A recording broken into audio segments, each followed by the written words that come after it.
The following program is rated TV MA-LSV. It contains strong language, sexual situations, violence, and nudity. It is intended only for mature audiences.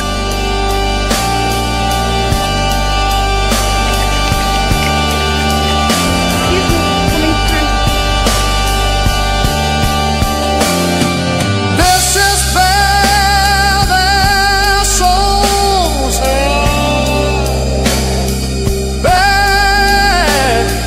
Bear Their Soulz.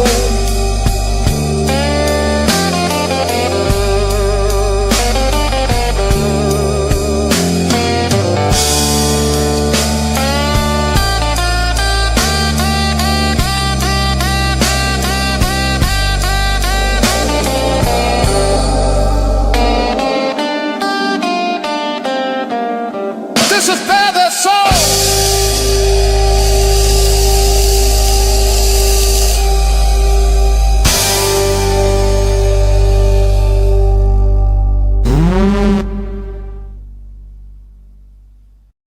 All right, right on, Bear Their Soulz. Thank you for spending Wednesday night in the bar room. Welcome to all the bar fellas. We got Steven Zimmerman. I didn't think you'd be here, Zim, tonight. Oh yeah, we had baseball practice, but we cut it a little early. Just not our normal night's practice, so we did our thing. We hit some balls around. Just All right. kind of that time of year where we're doing what we can when the weather lets us. Got Eric Derwachter, contributor at Windy City Gridiron. We're going to talk some draft with Eric. Day 2 focus today. Last week we talked day 1. I will plunder some videos from Draft on Tap because AC left some videos in there for us. And we got some there's never a shortage of Bears news in the off season. Got some stadium talk. What do you guys think? Eric, we did talk a little stadium talk when you were here last time. Would you be disappointed if they moved to Indiana? I mean, I don't personally have a personal ownership stake in the state of Illinois. At the same time, just for the history of it, it would be definitely an adjustment needed. Yep. And It's a at good way this of putting point, it. though, I just want them to make the decision, proceed forward. Would I prefer to see them at Arlington Heights? Sure. But I'm just at that point where make the damn decision. Let's get on with it. Make it a world-class facility. Just that's all. Bearstopia. Bearstopia. Not just a football stadium, a football city. I mean, Make the that fans happen. want it. Yeah, like a little football city. Great way of putting it. Well, Steven Zimmerman, I do have a question for you regarding Bears Stadium. I want to pick your brain on this, but the Bears, as I've said before on the show, have been nomads, without a home of their own. You remember back, you guys remember when they had to play one season in Champaign and Brian Urlacher tore his ACL? They've spent almost their whole career. Why has it been so hard, Steven Zimmerman, for the Bears to have a home of their own? Because Soldier Field was such a good setting for a long time. And historically, the Bears are comfortable. Your new sweatshirt says get comfortable being uncomfortable. Yeah. And that's what they need to do a little more here. And that's what I think they're pushing towards because, the Bears have been in a state of comfort for so long, both with their talent acquisition, with the way that they manage their organization, with the stadium situation. And now they're starting to get to a point, and big kudos to George McCaskey for understanding that they're at a point where they need to start getting uncomfortable and making these tough decisions, or they're going to get stuck as the team that's only known for 1985. Much like the Dolphins are the team that's only known for 1972. Like, what have they done lately? They made Dan Marino, I guess, and that was about it. And even that was 40 years ago at this point, And these teams that are so historic to the league is so much better. Like, the league itself is so much better when these historic teams are relevant, like the Raiders, like the Bears, frankly, like the Packers. As much as I hate them, it's good for the league when the Packers are good. The Jets are another one. When the Jets are good, the league profits. And so the Bears are finally starting to understand that they can be the NFL's golden child if they embrace it and really move like a professional team. St. Louis, back when they still had a team, The Rams made a lot of really uncomfortable decisions that led to them having a world-class facility in a world-class city and bringing a world championship to that city. And the Bears are starting to make the same kind of moves where everybody says, don't go to Indiana. And they says, we don't want to go to Indiana. We have to go to Indiana if we want to be successful. And it's that point. Like, I hate to say it, but I don't think it's irrational at this point. And I truly think if they can build, Bearsville, USA there, they absolutely should do it. That was my favorite part about the Arlington Heights property acquisition when they first made it, was the possibility of hotels and, as much as I hate it, casinos and shopping districts. Imagine a Bears museum with all maybe maybe even a small interactive area outside where kids could play games or where you could throw a couple of smaller fields that don't need all the seating, and you could have that's Yuppieville out there, right? You can have a small tournament. Football field for like tots, little kids, and stuff. We got Danik in here with us. Glad you dropped by, my man. What's happening? Talk a little Bears Stadium, and it's getting to the point where maybe a decision's going to be made. I know the Bears want to break ground. Kevin Warren has been a Bears hire for 4 years. He was hired to get this stadium done. The Bears have the Arlington Heights property. They want to have a home of their own. They want to make the money from all the concessions, finally, which they never had at Soldier Field. They want to get involved in some other businesses, like Zim said. They want hotels, maybe some restaurants, casinos, a museum, interactive Bearstopia, whatever it is. And you know what? They want to host a Super Bowl. Yeah. Bears want to host a Super Bowl, man. And you know what? The team star is on the rise. The team is knocking on the door of greatness here with Ben Johnson and Caleb Williams. Danik, your thoughts on what do you think will happen? I mean, if you had to look in a crystal ball, I know it's difficult and stuff, and I know the Bears want Arlington Heights, and the state of Illinois has kind of forced the Bears' hand. Yeah, I mean, we've been talking about this for a little while, and it's not that it's boring or anything like that, but it's frustrating because I think everybody wants them to stay in Chicago, be at the Arlington Heights facility, and it's just so much that they can do with that part of the with that property that they have. But the state of Illinois is they're forcing the Bears to do other or entertain other options, and those other options are, quite frankly, probably better than what Chicago is able to offer them at this time. So, just the infrastructure itself is a major thing, right? Yep. If that city is saying, hey, we're going to handle the infrastructure, we're going to build this up so that people can get in and out and there's not going to be any problems and things like that, that's huge. You know what I mean? Not only do the Bears have this property tax situation that they have to deal with there in Illinois, but they also have, like I said, the infrastructure. When you want to build a stadium, and then they're going to want the Bears to really foot the bill on all the infrastructure, even though the city and the state is going to benefit from it more so than anybody, right? And they think they have the Bears over the barrel, and at the end of the day, the Bears are going to be able to do something, something else, and it's going to be right across that border into Indiana, and it'll be what it's going to be, man. Some people will be upset about it, but it'll be just for a small period of time. People will get over it, and it'll go about business as usual. Yeah, the adjustment. Yeah. $190 million a year in property taxes. It's pretty tough to run a business. It would definitely take put a dent in their bottom line, But the Bears want tax guarantees. I think the United Center, the Bulls enjoy a $3 million a year property tax bill, which is $187 million less per year. But look, the Bulls also have problems of their own. Danik, they fired their whole management team. Good. I was happy. I'm happy for that. I'm so happy. It was long overdue. Let's put it that way. Long overdue. I don't even watch them anymore, and I was happy for them. Yeah. I mean, man, it's like I've watched the San Antonio Spurs, but also will remember watching the Bulls in the '90s when I was a kid. And again, I'm not the biggest knowledge expert of basketball, but I felt a sense of relief when the Bulls finally cleaned house because it's just you thought it couldn't get worse after Garpax. Oh, it got worse. It got way worse. Yeah. And I'm just like, for any sport fan in general, it was hard to watch. The biggest thing with the Bulls though is that it's not that the team is bad, right? Because you go through ups and downs, and it's going to be hard to really put together a roster that just is formidable for a long period of time because of the way free agency is set up in the NBA. Teams, guys jump from team to team.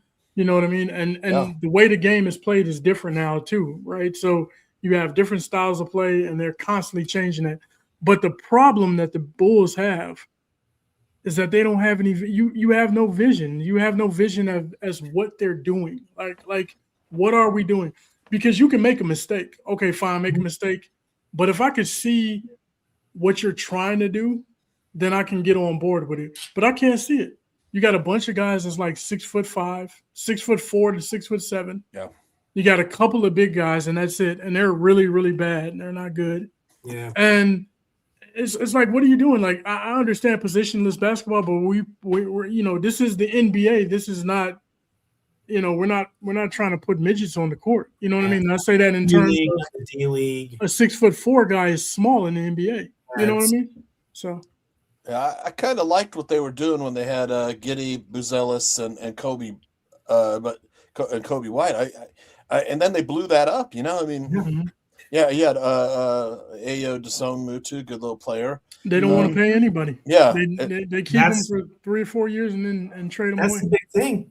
I think Shams mentioned it too. Is whomever takes a job, the biggest expectation is going to be they got to be willing to spend. The Bulls have to be willing to spend money because the players have the majority of control in the NBA compared to the NFL. And Berlissimo had a question. I was just saying off the top of my head, like who's worse, Garpax or Acme?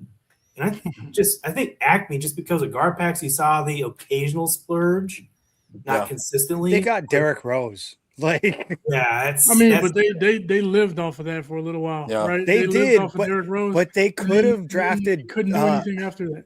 But they could have drafted Beasley instead, and they didn't. Like, they made the right move when they had to make the right move. Mm-hmm. And I don't know that Garpax ever made the right move. The coaching moves have never been the good one. And when Garpax hired Thibodeau. He hired Thibodeau, but then they fired Thibodeau, right? They did. Who'd they have after Thibodeau? You remember that? Was that Hoiberg after him? Hoiberg. No, was it Hoiberg? No. Hoiberg was before Thibodeau, right? Yeah. No, that was after. Was after? Okay. I'm almost positive Hoiberg followed him, and then Billy Donovan after him. Yeah, because Thibodeau but then you stuck with Billy Donovan, and Billy Donovan's running this little weird system that they're running, and it's like, I don't know, man. I feel like there was one other guy in there too, and I cannot remember who. Billy Donovan's better suited for college, and you can tell because he doesn't want to go back to college. He tries to run the NBA team like a college team. He gives everybody the same amount of numbers. Minutes, and they're all small guys. If you go to college, they play 3 guards in college, 4 guards sometimes. You can't do that in the NBA, man. Yep, it's just not going to happen. Yep. All right. There was one other coach, by the way. It was Jim Boylan. Jim Boylan. That was the guy I couldn't remember. Tom Thibodeau from 2010 to 2015. Yep. Fred Hoiberg from 2015 to 18. Yep. Then Jim Boylan, the complete disaster he was. Yep. And now Billy Donovan. I remember Billy when he coached at Florida, won a national championship, and now maybe he gets the keys to the kingdom. But I just hope they don't pass on the right GM just because they don't want to keep Billy. I'm one of those. Force a marriage. Yeah. If Jerry Reinsdorf is still making decisions, as a White Sox fan, I have very little faith in him. Yeah. I will say Chris Getz is doing a pretty good job with the White Sox, all things considered, right now, as far as rebuilding their farm system. Expected. Mm-hmm. They're about as bad as I expected. Speaking of the White Sox, did you see that Benintendi at bat the other day? Benny Butt Cheeks? No, what happened? Well, he struck out on a pitch that hit him. Oh, the one that hit him, the one that hit him in the chest. Yeah. I've done that. Murakami has been generated some excitement though. Yes. Yeah, he's been good. Like I say, Chris Getz has done a pretty good job. So maybe Jerry Reinsdorf will put somebody decent in charge, but the Jerry Reinsdorf way is make enough money to be good enough to make a profit, not good enough to win games. Mm-hmm. And he's done it with both organizations that he runs. It's frankly kind of insulting for the fans. Mm-hmm. I agree with that. He's talking about management team. I imagine, right? To hire GM for the Bulls. I mean, yeah. I guess he's talking about management team. I'm not sure, man. I have to take a look at who's really available. I don't even know right now. Not this guy. He's got work to do. Damn it, kid. Yeah, plenty of work. Back to work. Mm-hmm. For me, it'll be pretty hard to gauge who I want to run the Bulls front office right now. And I would recommend anybody from San Antonio, but then again, I don't know nearly much about who's who in the zoo for NBA scouting execs as far as NFL in comparison. But I just want someone that's competent and someone that actually is willing to spend money, that actually has a vision, like our comrades on the show said. We got to have a vision for the Chicago Bulls. Yeah, we got to have some sort of damn vision moving forward. That's it, man. You got to have an identity as a team. The Bulls don't have one. That's what we complained about with the Bears. The Bears now have an identity, and I seen it last year, and I think everybody kind of seen it. When you get an identity, run, man, it works. Great time to be alive. It was like college years for me. Just after I was just out of college, man. The Bulls were the rock star team. Like everybody loved them. I was just out of college. I would go to the bar downtown in my hometown, Naperville, and there was a bar called Features, and for the Bulls games, they'd have food. Free food, man. I was there for every Bulls game, getting my dinner when I was a poor college graduate. Man, those were the days, though. All right, I want to shift gears to something that really pissed me off. That's the no comp picks for the Bears. What the hell, man? Oh man. I'm like, come on. It's like, we cultivated Ian Cunningham. And he gets a GM job where he was an assistant GM. And then he goes to become a GM in Atlanta. And then he hires an assistant GM. What if Ian Cunningham isn't the assistant GM? Then what is he? He's the assistant to the assistant GM, kind of like The Office. George Costanza, assistant to the traveling secretary. He's Dwight Schrute. Right.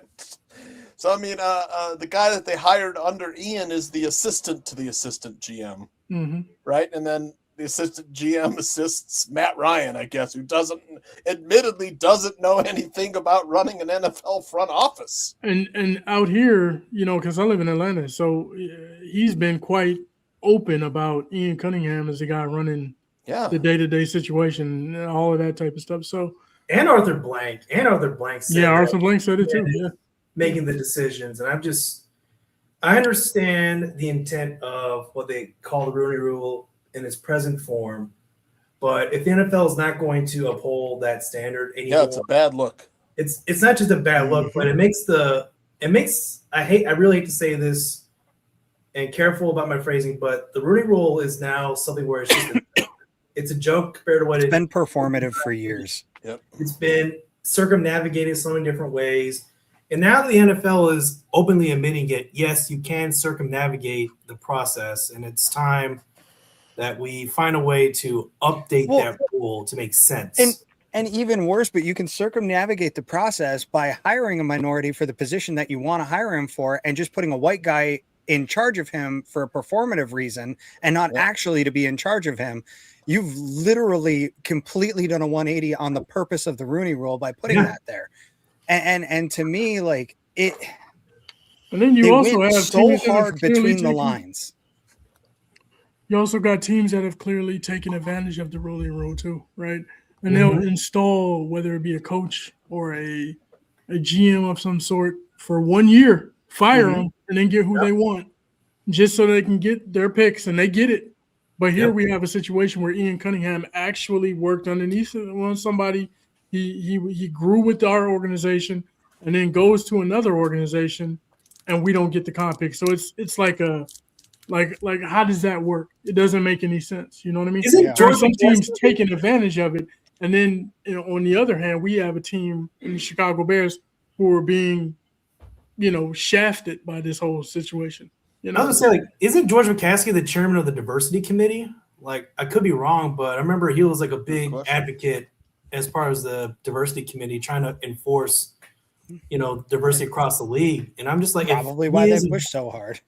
If he is in fact still the chairman, I'm like, that's even worse because you have the owner of the Bears who was on the diversity committee not getting the comp picks because Roger Goodell frankly has their head up their ass. And Art Rooney is the chair right now. Oh, it's Rooney now? Okay. But I do remember George McCaskey still is a big part of that committee. And I'm like, this makes no sense. The McCaskey-Hallis family has been close with the Rooney family. Yeah. It's not Art Rooney's decision for this. Did he have a hand in making the decision, or is it all Roger Goodell? It's all Roger Goodell based on legal wording of the contract. They are literally saying, well, according to this piece of paper, Matt Ryan is the king of the castle, so you don't get picks. And that's just the dumbest. It's not like, Atlanta isn't giving up picks. They're not. They're just compensatory. They're tacked on to the end. Here's something else, like devil's advocate. You're adding another draft pick to the round. It's another pick of fascination for TV audiences because you have an extra pick in the third round. Like, another kid gets drafted. It's another player gets drafted. I'm like, what are we doing here? Fritz is here. Hello. Good evening. We got. We'll be going to Nicky's in Beverly later with you. Oh, that's right. It's very delicious. So yeah, I can't wait to hear that. What are your thoughts on the comp picks, Fitzy? I walked into this. I hear you guys. It's like the tension is right there. It is. It's infuriating. It is. It makes no sense. Like the only person who thinks they're right is Roger Goodell, and that's all that matters. And everyone, even Bears haters, can't even deny the fact that they should get these picks. Mm-hmm. It's real simple. I haven't heard an explanation. I guess we've heard the legalese on it, but still, it's so simple to just say, yeah, you did the right thing. It's in spirit of the rule. Here you go. Here's your third round pick this year. You'll get one next year. Right. But it just makes no sense why this is the hill that Roger Goodell is dying on right now. The way it looks, it's an easy win for him to just do it because no one would really care. They care that he's not doing it. It just makes no sense right now. What's going on or who's really, it's like a Star Wars thing. What's really going on behind, the scenes here? Is there the Emperor somewhere calling, pulling the strings with all this? It's just really strange that they're digging in on this the way they are. Yeah, it's a shame. The Bears, they traveled out to New York to voice their protest, and were told no. As the oldest franchise in the NFL, they're the patriarch of the McCaskey family, the grandfather of George McCaskey. He founded the freaking NFL. Right. I thought Ryan Pohl's press conference about a month ago on it, I thought he had his answer was his response to the thing was so good. It's like, I don't sit here and train people because of the color of their skin, but if the league is going to put this rule in, why aren't we we should be getting the picks. That's Berlissimo's. He's absolutely right here, 100% right. He could say, hey, listen, we want Ian Cunningham back. We would have kept him. If it was a parallel move, we would have blocked it and kept him here. You know, what are you going to do now, Roger Goodell? Yeah. We want our guy back. We thought he was getting a promotion. But if you do that, then you screw Ian Cunningham, and I know. I don't think they want to do that. So I that's know. the only drawback from doing that. They could file a lawsuit and say, hey, we would have kept. I'm our sure guy he gets paid more money, and then make the NFL pay damages. I mean, you had to go out and hire. You had to go out and hire somebody. You know, Al Davis did that several times. He sued the NFL several times when they tried to block his move. I'm like, I mean, technically, the Bears could do the exact same thing. Were the Raiders awarded any compensatory picks? Because shit, you know, I mean, like the NFL, if there's someone they don't want to give compensatory picks, it should be the Raiders and Al Davis and his son. I mean, they didn't get free picks back then. We got a free stadium out of it, so that's a big win for Al Davis.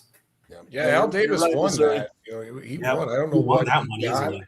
Poles' buddy, you don't want to stand in the way of that. But still, I mean, it's a valid argument that hey, is this a promotion? Because we want Ian Cunningham here. We also want him to go where he's getting a promotion. Right. But,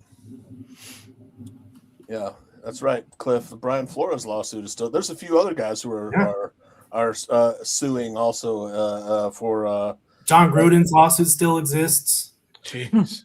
Yeah. Speaking of the Raiders. Yeah, exactly. All right. There was some other Bears in things in the news, and that's Dexter Lawrence. Lawrence possibly available for trade, although Greg Gabriel says no, he's never available.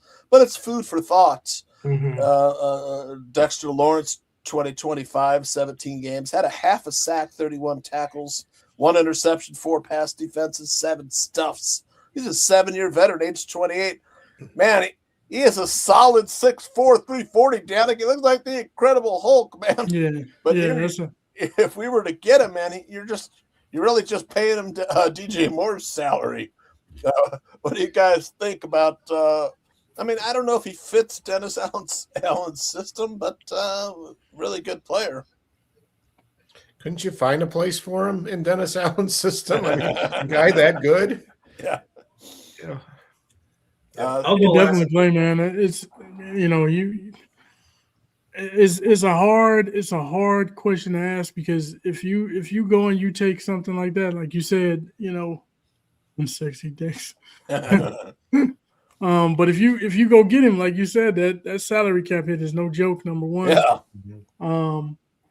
Yeah. Of course, I'd love to have a player like that in the middle. You know what I mean, and be dominant and things like that. He's still relatively young, 28 years old. So, but I just don't see it happening. I don't think it happened. I think this is silly season where a lot of stuff gets thrown around, and Smoke. You can't really believe everything you hear in the NFL right now. Even them saying that he's not available, you can't even believe that. Yep. Just my opinion. Yep. If somebody blows their socks off, I guarantee you he's gone. What do you guys think of Lawrence as a player? Love him. I mean, there was a really good stat pulled up by Warren Sharp where, as a nose tackle, since 2020 or 2022, he's had 108 pressures as a true one-tech nose tackle. The next guy on the list is Vita Vea with 30. So I coach defensive line, and to get somebody of that ability to not just be a menace against the run game, but to rush the passer as consistently as he's able to do. I mean, last year he had 9 sacks as a one-tech defensive tackle, and that is the most glamorous position in football. Is you have to do all the dirty work. You got to take on double teams, sometimes triple teams, free everybody else up. And Dexter Lawrence still gets his at the end of the day. So I fully agree with Fitz. It's not so much a thing of, well, is he a fit for the scheme? He's a player that's so good. Like, well, we can make the scheme fit to him. And you bring him to the Bears, he would be a big-time game changer. And, I mean, people would say back in 2018, there's a guy that was not supposed to be available that got sent to the Chicago Bears and Khalil Mack. I mean, this could be a trade that waits all the way until the trade deadline. So I still think the Bears are making one big trade on the defensive line, whether it's now or the trade deadline remains to be seen.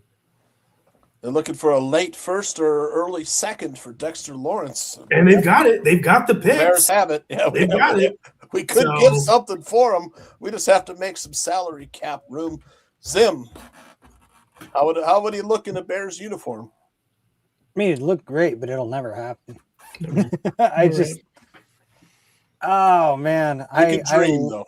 That's it. I love the idea of it. It's just, I've said time and time again, they've already got $100 million invested on their defensive line. They're not spending any more money there. It's just, even if they were really committed to spending more money on the line,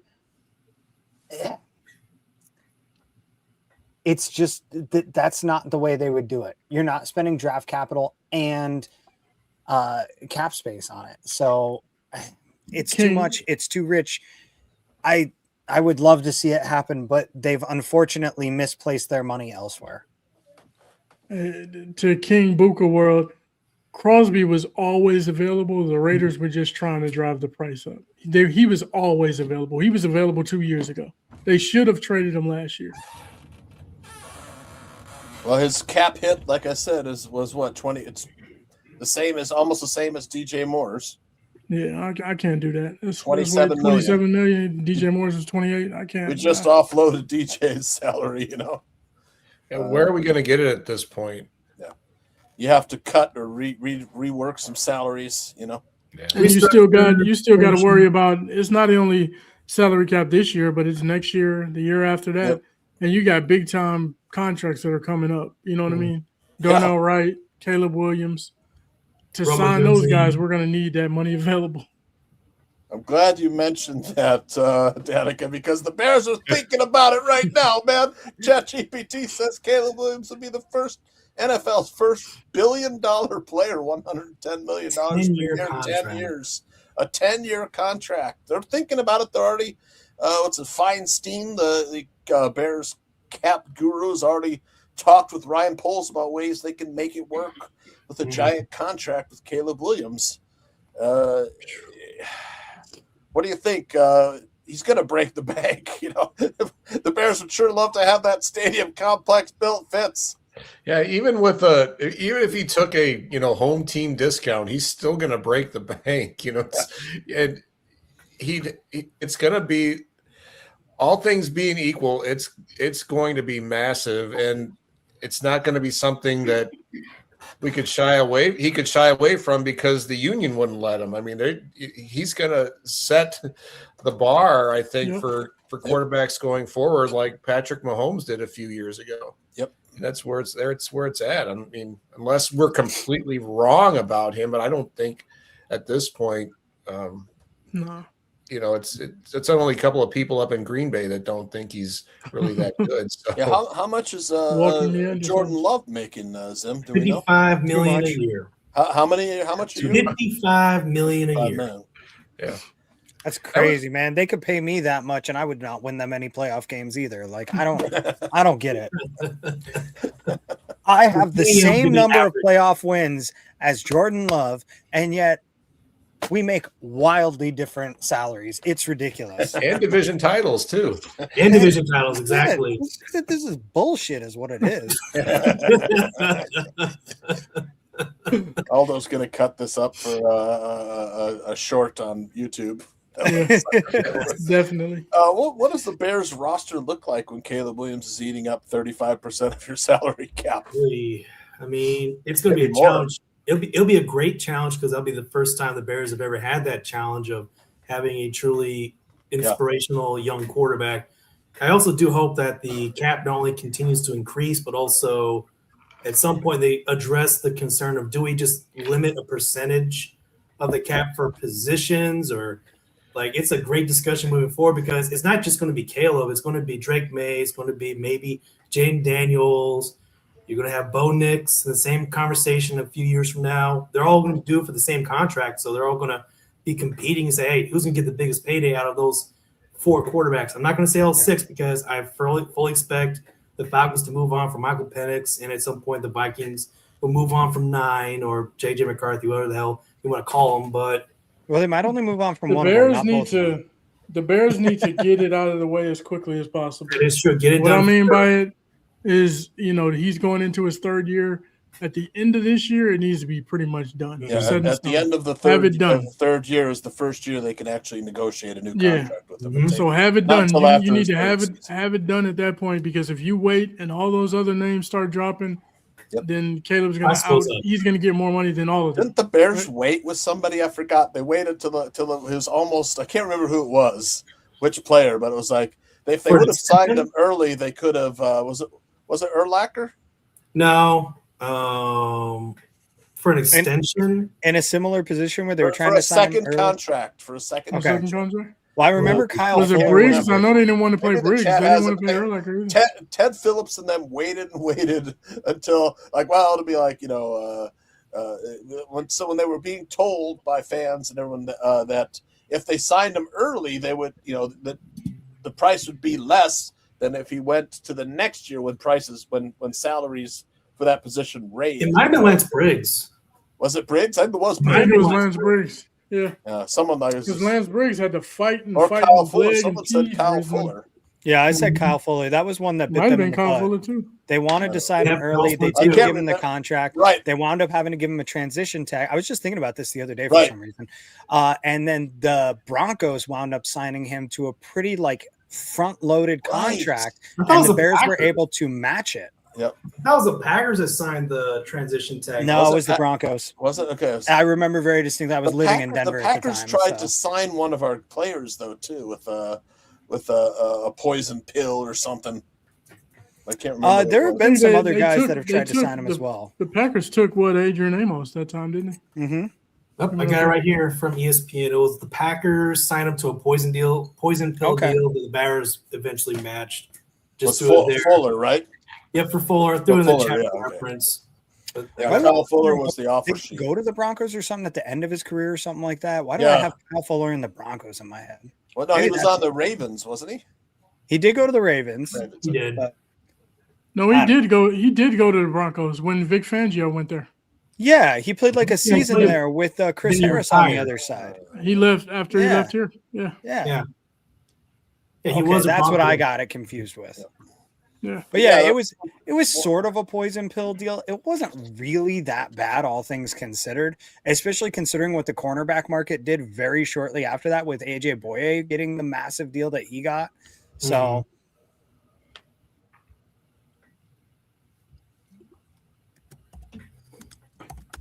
At any rate, speaking of cornerbacks, I want to get your thoughts in a second. But listen, I did see your question. I'm matching those questions when we get into draft talk. The cornerback talk has brought up something front of mind for me when we talk about large contracts. 2026 cap hit for Jalen Johnson, and 2027 he's around $25 million. Coming off an injury, big year for him and his cornerback mate. He's in the last year of his contract. Could any of you guys see the Bears targeting cornerback in this draft, maybe in the day 1 or day 2? Yes, I could too. I don't know. Day 2 for sure. Yeah. Mm-hmm. Day what 2. What if the right cornerback fell to 25, and who would that cornerback be? Like Mansour Delane falls to 25. I think that would be a tough sell. He would truly have to be the absolute far and away best player available to draft him. Who is the best cornerback in this draft, in your opinion? Anybody? Best corner? Corner. Mansour Delane. I would agree. I'm just going to preface the next month or so of conversations. I'm not a draft guy. I don't pretend like I am. I got to be honest with you guys. Either. It's the most boring time of the year for me. I'm watching Wow, baseball right man. now. I'm a draft nerd. I love draft. And I get why some people really like it. I really do. It's the one time of year that you really get to dig in to certain parts of the game that you don't dig into otherwise. But to me, I'm a Bears fan, right? I do not give two flying shits about these 20-year-old guys that will never play for the Chicago Bears. Yeah. To me, it is such a waste of brain space.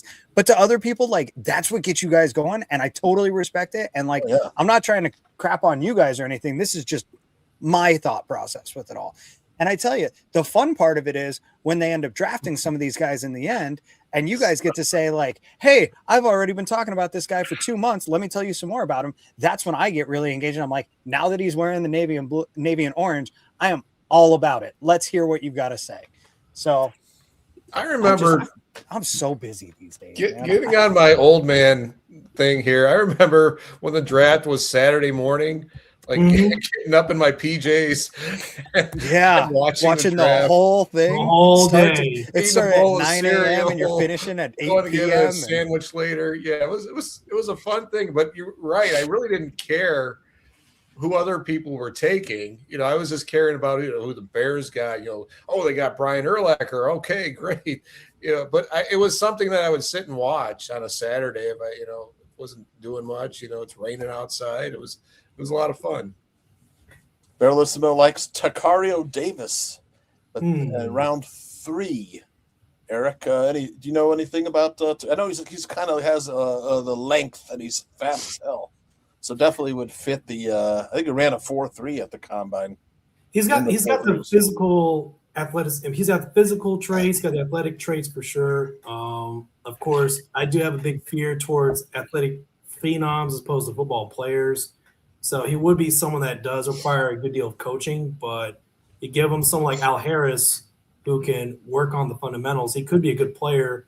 I think he has a lot of those fundamentals he still has to refine on. I think his hips are a little stiff in coverage and typical Washington Husky corner, but still I think he's going to be a good player. He's going to need some refinement in the next level. Daniken, is that an RC tall boy you got there? It is, yeah. Hell yeah. Hold that thing up, man. Look at that. Yeah. Oh, man. That's what I'm talking about. Need one of those. Fitz's favorite.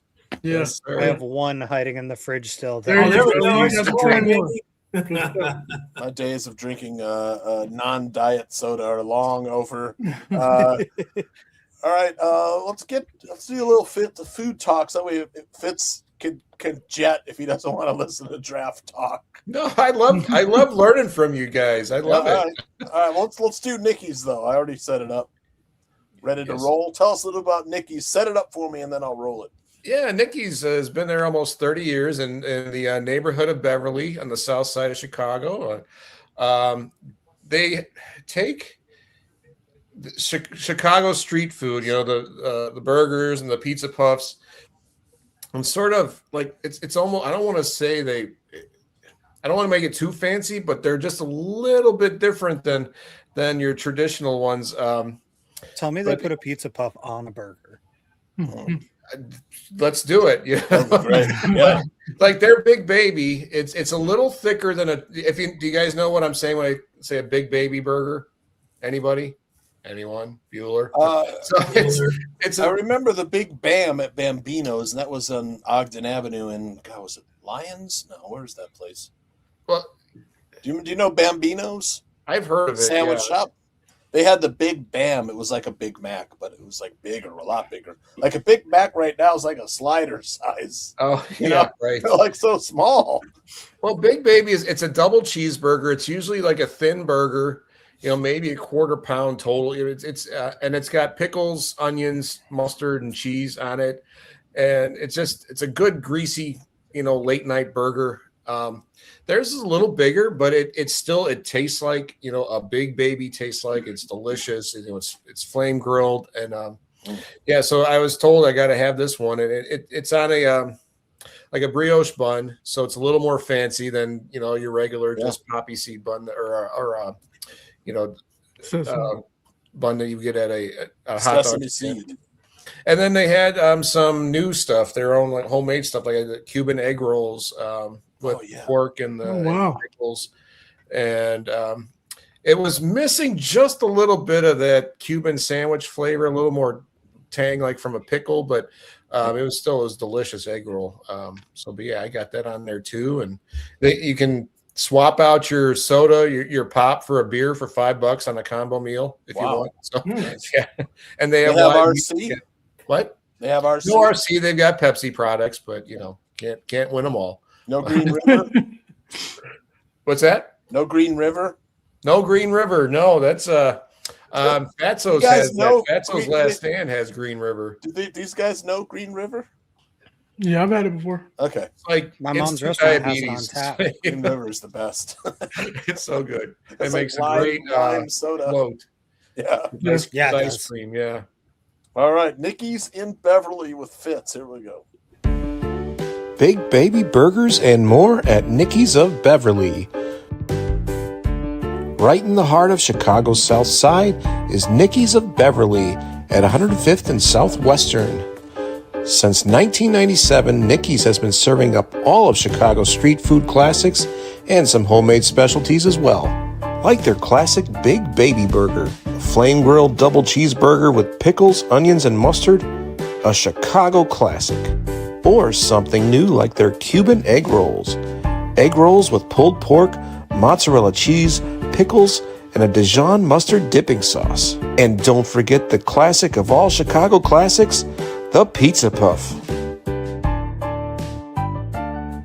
Nicky's of Beverly swings for the fences and gets a 319 on the Fitzometer. That's Nicky's of Beverly at 105th and Western in Chicago, Illinois. Where should I eat next?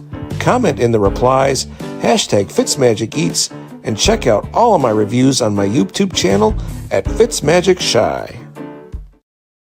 Are you putting a list together, Danikin, when you come out this summer? Yeah, definitely. Those fries Definitely. looked awesome too, man. Yeah, fries were real good. Nice and crispy. Is that They were that big Bambi? What was it called? The Big Baby? big Is that baby. like yeah. Thousand Island and lettuce, No, it's mustard, pickles, Okay.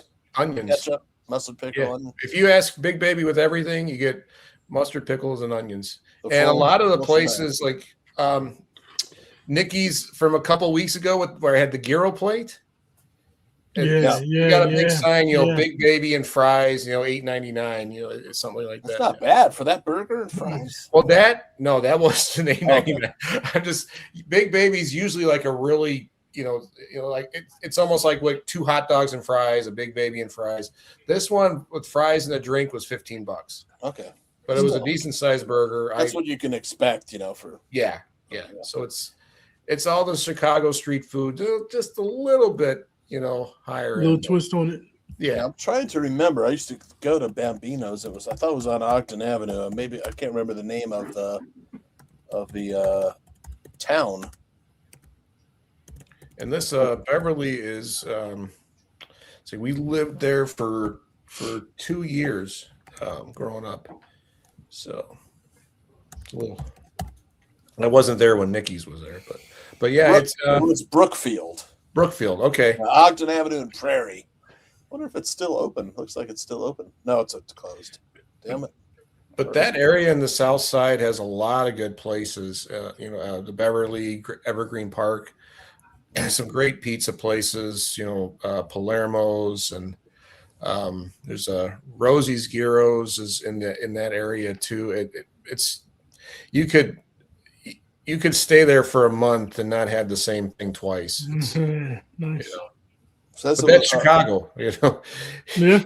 You get stuck on the South Side, you get stuck on the West Side, North Side. You don't have to go anywhere. You don't have to go any further and just eat. They have Euros at Nicky's? No No No Euros. Euros at Nicky's. Yeah, Do like a good not Euro. that Nicky's. There's about 25 Nicky's in Chicagoland. Right. So you got to be very specific. Nicky's and Like going to Mickey's. Ray's in New York. You got to be very specific about the Ray's in New York. Yeah, right. Right. Ray's Pizza. Yeah. It's pizza, yep. Original Rays. All right. Looks like folks are ready to talk some draft. We did have the Bears top 30 visit tracker. Bears brought in the son of Blake Brockermeyer, former Bears offensive lineman. He's a center at Miami Hurricanes. Ontario Thompson at University of Washington. Maxi Hanachor, the tackle of Arizona State. Zion Young, the edge rusher out of Missouri. Eric, any chance Zion Young sneaks into the first round? Absolutely. Yes. Yep.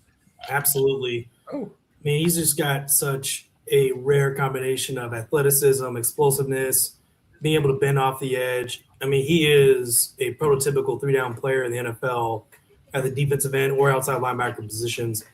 And he is someone that I know he's not the flashiest name at 25, but Yeah. he would absolutely make a great deal of sense at 25 if the Bears decided that he is the guy to pick in the first round. Right. Do Brian you think he'll Parker. be there? Yeah. It's a fair question. I mean, it happens every year. There are players that get drafted way later than expected, then way earlier than expected. Like, for example, I think there's going to be 3 quarterbacks that find a way in the first round. And Who's the third one besides Mendoza and Simpson? something I talked with Greg about today, it's Garrett Nussmeier, I think, has okay. a legitimate, quiet case, but a legitimate case where he could very well. I like him better than Simpson. And I mean, I think ultimately the team to watch for quarterbacks will be the Rams because they're picking at 13. They've got a really good football team. The rookie doesn't have to come out to play. Yep. And I think if the Rams are serious about maintaining an edge for the future, they have all the pieces in place to where they can draft a quarterback at 13, stash him behind Matthew Stafford, who's reigning MVP. Yep. And then when Stafford retires in 2 years, they've already got their quarterback. So I don't think the Rams are picking in the top 15 for a long time. So this is like their last chance to get a guy. See, Yeah. and I don't mean to say that that's like bad analysis or anything like that, but that's part of the thing that frustrates me so much with the draft and why I don't like to spend the brain power on it is because we've been talking about that with the Rams for like 4 years. I feel like ever since they got and this guy's getting old, he might retire. And I get that some people live for that shit. And like, yeah, it's he keeps rising from the dead, Matt Stafford, though. It's like the Undertaker. We know what you feel about Matt Stafford, too. Yeah. Oh yeah. Matt Stafford. I mean, he's like genital warts, man. He just don't go away. They had an excellent year last year. He's gutsy. They got Brian Parker, the offensive lineman at Duke's, projected to play center. So the Bears may be looking at center. Caden McDonald, defensive tackle, the Buckeyes. Dan Villari, tight end out of Syracuse, might be the best route running tight end in my opinion. Also played quarterback. Man, imagine Ben Johnson, some trick plays with Villari on a tight end option pass. And then Dejon Stribling, who Eric and I talked about before the show. Eric thinks he's a day 2 pick. I love the player, man. Big and fast. Yeager Burton, the center out of Kentucky. Seth McGowan, nice running back, older prospect, running back out of Kentucky. And then Keontae Scott, a defensive back out of Miami, who I have listed as a day 2 player. So let me ask our guest, Eric, what he thinks the Bears are going to do in the first round, most likely position. I think it's going to be whoever's truly the best player on the board, and I think they're going to go trenches. So I still think there's a slight chance it could be an offensive lineman at 25. If there is a blue chip player at left tackle, like a Caden Proctor or someone else who happens to fall to the 25, knowing that they don't have a great long-term outlook due to Ozzie Trapillo's injury, and you have 2 guys competing for that job right now, if the right player is there at 25, I can see the trigger being pulled. So round 1's going to be the trenches somewhere, unless, like Godson at corner, or maybe it's one of the top safeties falls at 25. I do have a hunch within the first 4 picks. So you have 25, you got 57, you got 60, and 89.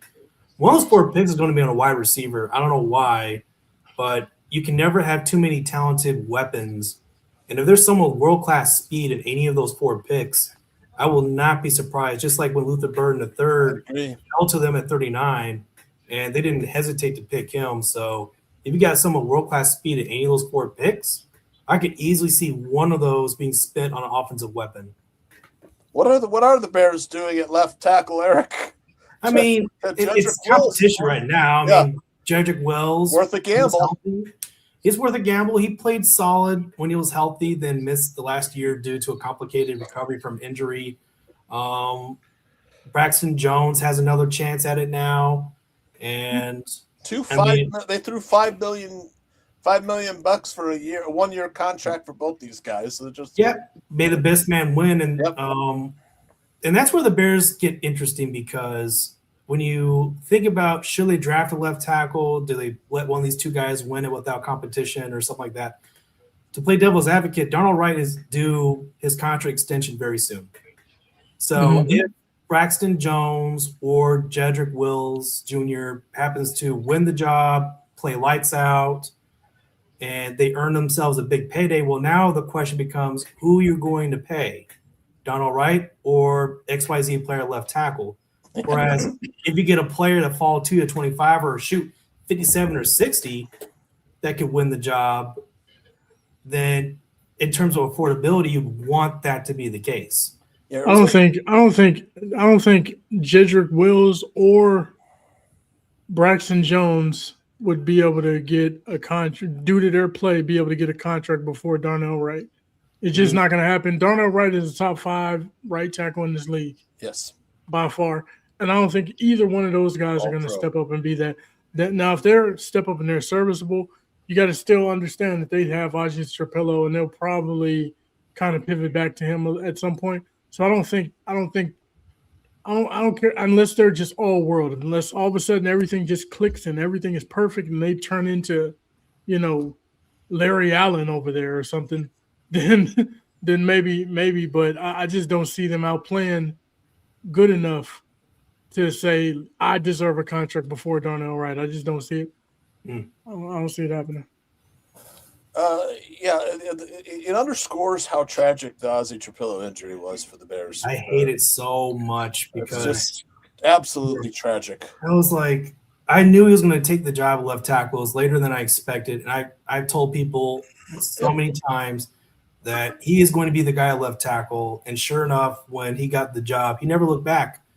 And for that injury to happen at that timing, it's just one of those unfortunate things about the business of football is life happens. And I mean, all it takes is one bad injury or one bad day in the office for you to lose your job. And that's the unfortunate, savage reality of the NFL is it only takes one day to have your career derail. And it's just, I really hope he recovers to the best of his ability, but it's also to hope he returns to form. Like, it's an unrealistic expectation right now. People say Caleb Lomu, Utah tackle, could fall to 25. If you had to pick between Caden McDonald and Caleb Lomu, who would you – or Caden Proctor, sorry.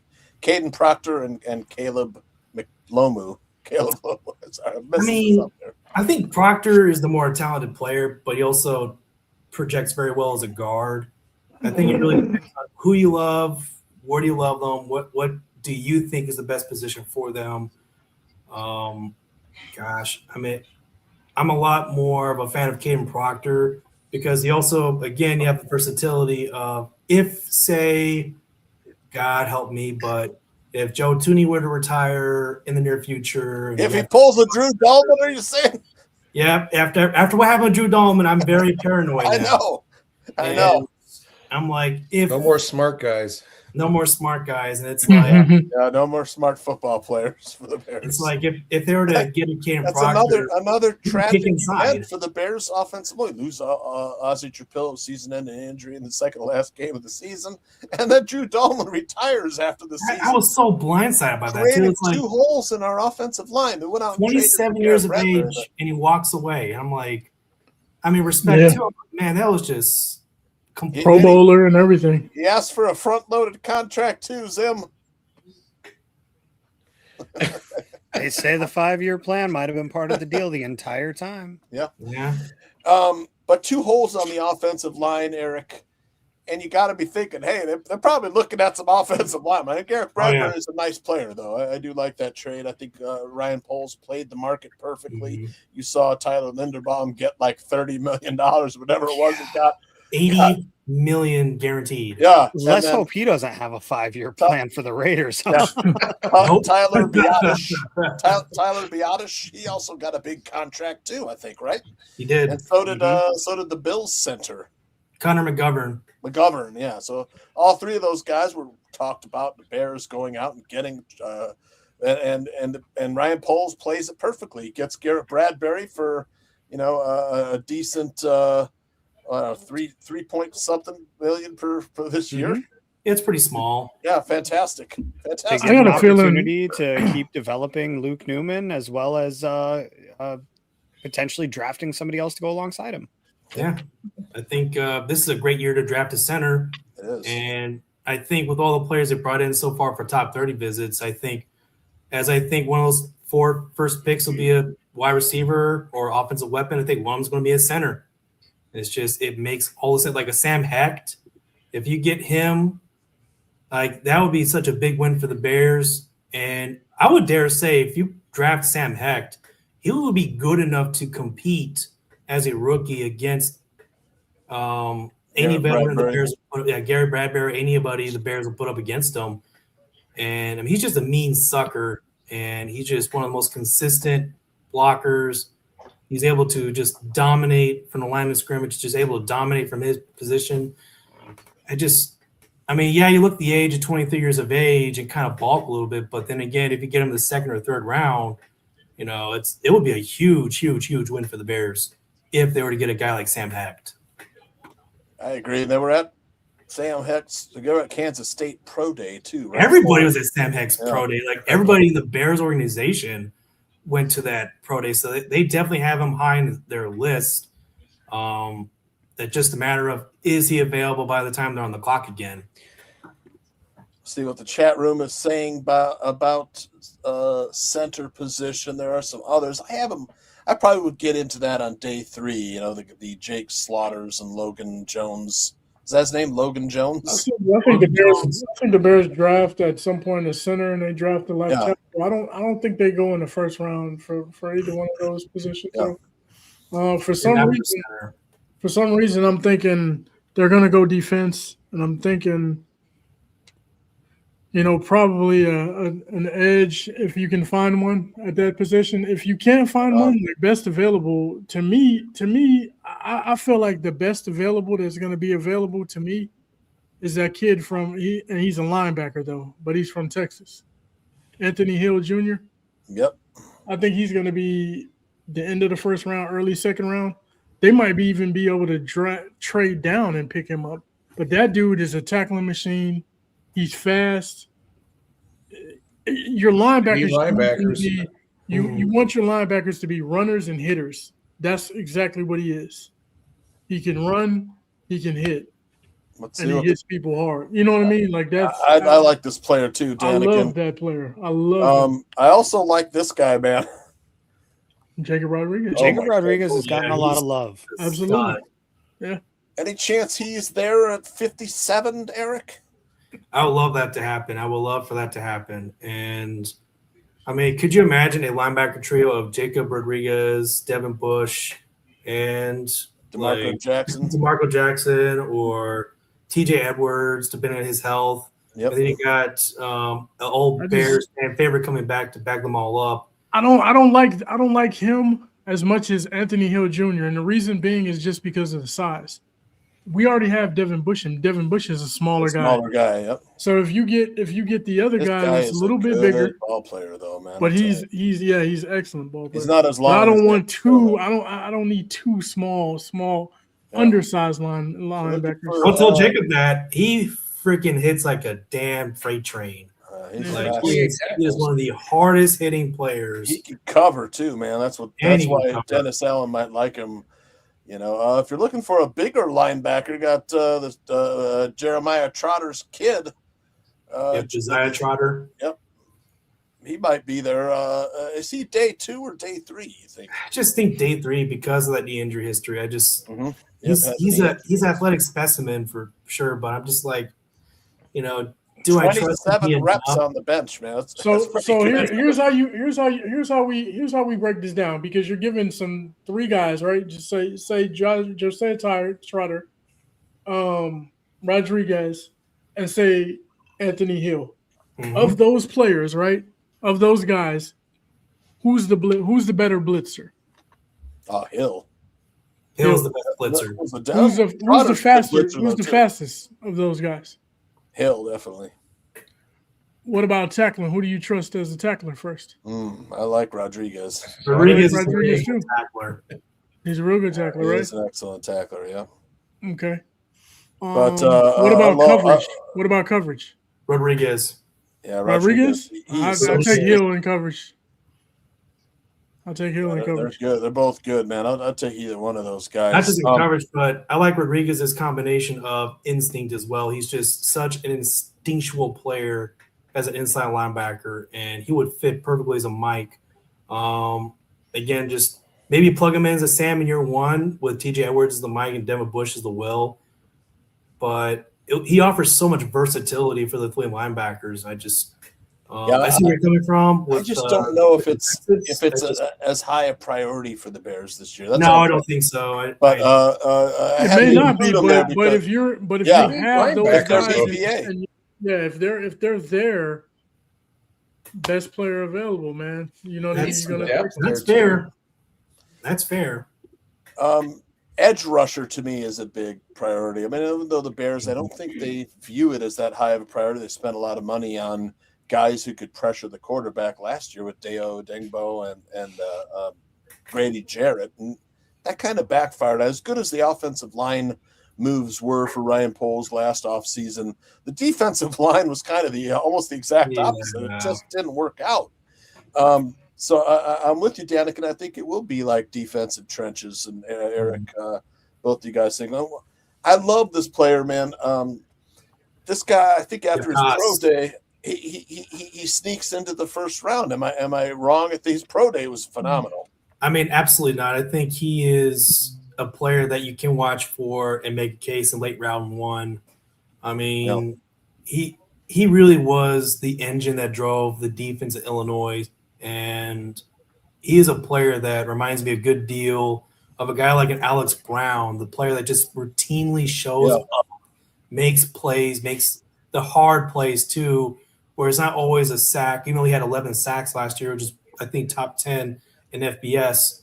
But you also see his effort, like just cleaning up the plays. He doesn't make the tackle all the time, but he does his job to contain the edge, to really just free up the play for others to finish. And that's what I like about Gabe Yakasi. He's an unselfish player where he's young too.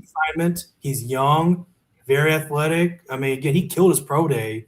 I think that was the one big question mark scouts had is what does he look like as an athlete? And he answered in a very high way at his pro day. So he's definitely someone who I see can be in the late first round, early second. I would love to see him fall to 57 as well, but I understand that could be unrealistic at this point. So yeah, I think so too. You'd have to trade back up higher, you know.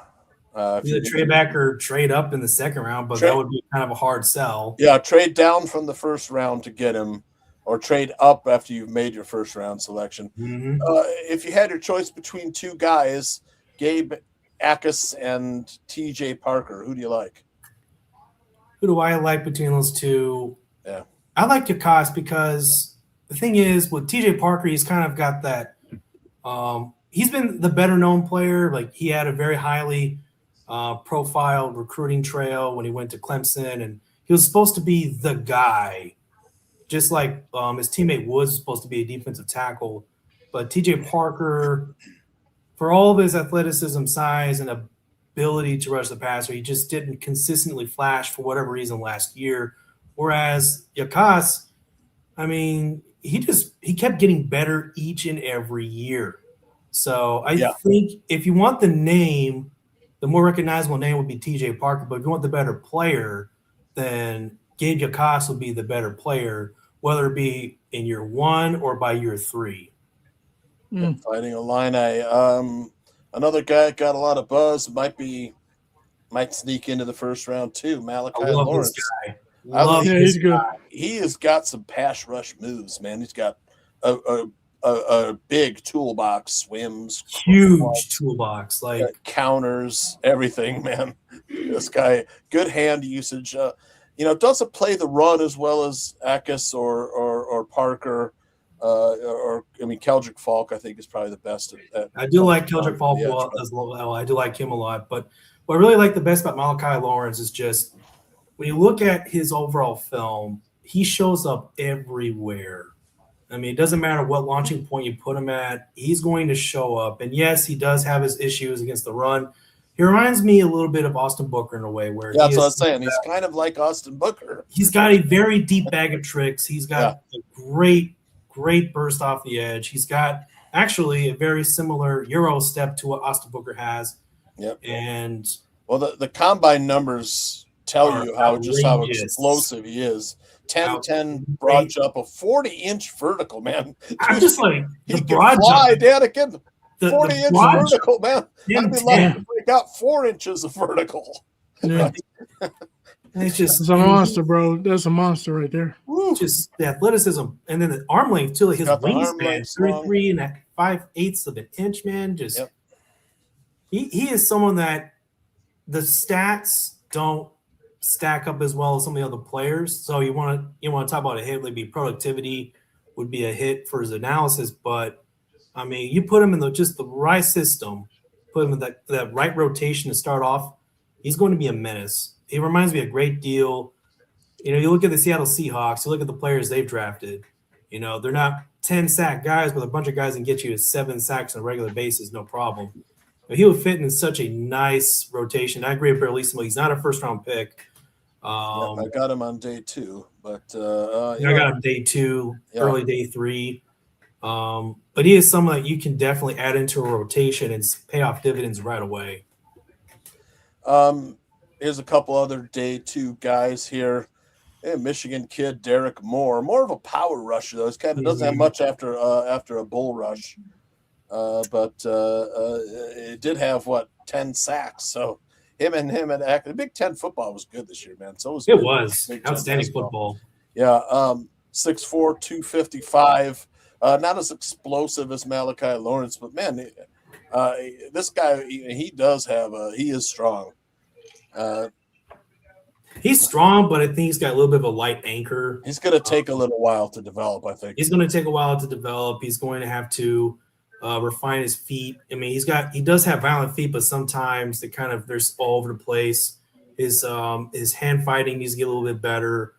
He did not run the 40, I think, because he had an injury. If I remember, I'm not sure, but he didn't run the 40.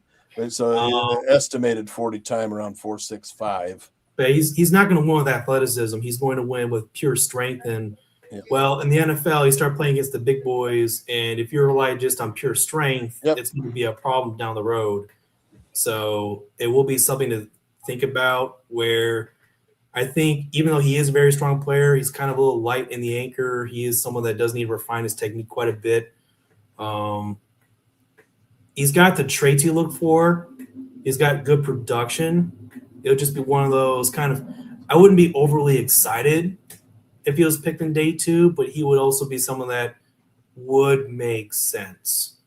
Yep. What about this guy? Penn State has Dennis Sutton. Good history of edge rushers that translate to the NFL.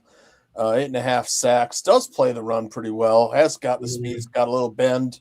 Does have the explosiveness too. You see his broad jump and his vertical. He's got long enough arms. Has 6'6", 256. This guy's intriguing to me. I think. I think not only does he rush the passer and has explosiveness, but he fits what Dennis Allen looks for. He fits that prototypical. He fits a prototypical profile for Dennis Allen as a defensive end, and he's got the range. He's got a good complementary set of tools in the bag. To set the edge. I think he could stand to gain a little bit more weight. He is a little bit lightly built right now, but you give him some refinement for a couple years. He's definitely a true 4-3 base defensive end. Good player to be adjacent for Montez Sweat, where he doesn't have the athletic profile of Montez. He has that all-around rugged ability to set the edge. He's 22 years of age. I mean, Dennis Sutton. I mean, this is truly a deep class for defensive ends. Yeah, and there are not a lot of players in this year's draft that will make me outrageously mad at defensive end because it's just such a good deep group. I mean, you really can't go wrong with any of these players. But I mean, Dennis Sutton for sure would be an excellent choice in round 2. All right. So we did some linebackers. We did some defensive ends, but everyone really wants to know about safety. Now, I don't think Dylan Thieneman is going to be there at 25. He could be. I just think you have to trade up in front of the Vikings. Probably, considering they cut Harrison Smith for so many Did years. they cut him? He's gone. He's no longer a Viking. I didn't know that. I thought he was still. Yep. So there's definitely a hole in the Vikings defense, and between him, Caleb Downs. Caleb Downs probably the best defensive back overall, but especially at safety, Yep. there is no way he falls out of the top 15. If he does, he does have the knee injury though, correct? He had the knee injury, but I think his medicals are good enough to where teams are like willing to give it a pass, and they're looking at him as a player like, well, okay, if he didn't have a knee injury, he'd probably be a top 5 pick, but he had the knee injury, so he's probably top 15. Is the way I look at it, and that's the only downgrade for him. Is just his knee injury. Other than that, though, he's just such an insane football player. And now, the other one that I don't think he's a day 1 pick. I think he's a day 2 pick. Honestly, I'm not that excited about him. I mean, he does play hard though, man. He does make plays. He played a lower level of competition. But he's kind of Jaquan Brisker, who you could have. That's exactly who he is. He would be an identical replacement for Jaquan Brisker, which I personally wouldn't mind. But if the Bears' intent is to find someone that is more of an all-around player to basically be interchangeable with their latest free agency signing, then you look at players who can be all-around. With Emmanuel McNeil-Warren, he is definitely more of the box kind of player. Offers a little upside in the pass coverage, but he's not someone I envision the Bears having at the top of their list because they want those interchangeable players at free and strong safety. So you go out and disguise their coverage. Yep, you go out and sign the guy from Seattle for a big deal, which I thought was an excellent deal. He does have the peanut punch, though, man. That guy does have a great peanut punch. EMW gets the turnovers and stuff. That's why I wouldn't be mad. Jonesing from some Charles Peanut Tillman action. Definitely one of the guys. Day 2 safeties I would look at. I like this. Zakee Wilson, man. Zakee Wheatley. Zakee Wheatley, I think you're right. He may be a day 2 pick. I was going to cover him on day 3, though, Danikin. Zakee Wheatley on Penn State. This kid, I definitely he could sneak into the top half of the second round. I mean, it comes from a great history at LSU as well. LSU has made so many elite NFL defensive backs all throughout their history, coming from a rich program. So, you get AJ in the second round. I mean, he'll be a perfect fit beside Kobe Bryant in the secondary. Man, do y'all think I got him like number 3 safety? You think what, 2 safeties go in the first and that's it? I would think so. Yeah, this kid, because safeties don't get drafted that early. So that's tricky too, because with Caleb Downs will be the only one. Caleb Downs and Dylan Thieneman, I think will be the only 2. I think Downs too. He can make a case he would be drafted as a corner as well. He's those interchangeable players. Yeah, and I think 1, maybe 2. Safeties go in the first round, so you will see someone like AJ falling into the second. And I think really historically, the second round's been the best place, the sweet spot to find your long-term answer at safety. Yep. Yeah. You look at Nick Emenwari last year. Let me ask. Can I ask y'all a question? When it comes to the safeties, right? So when it comes to safeties, we understand, and I think we're all aware of safeties being kind of, I don't want to say devalued, but they're not valued as high as they used to be, of course, right?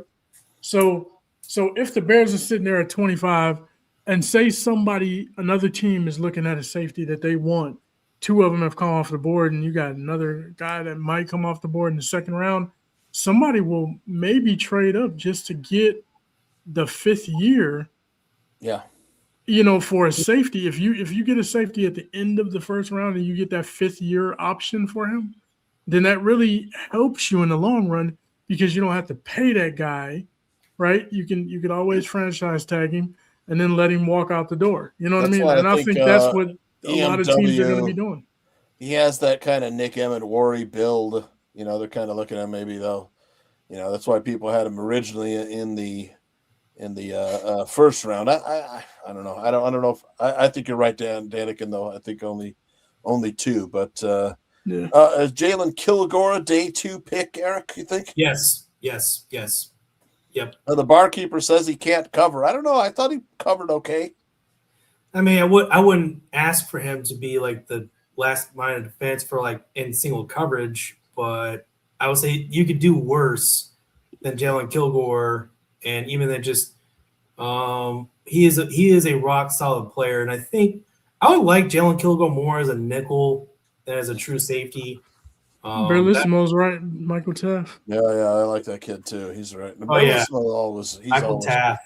He always finds guy. He wanted the Bears to take Darnell Wright. That was his guy, and he was right. Yep. Amari Ramsey is good too.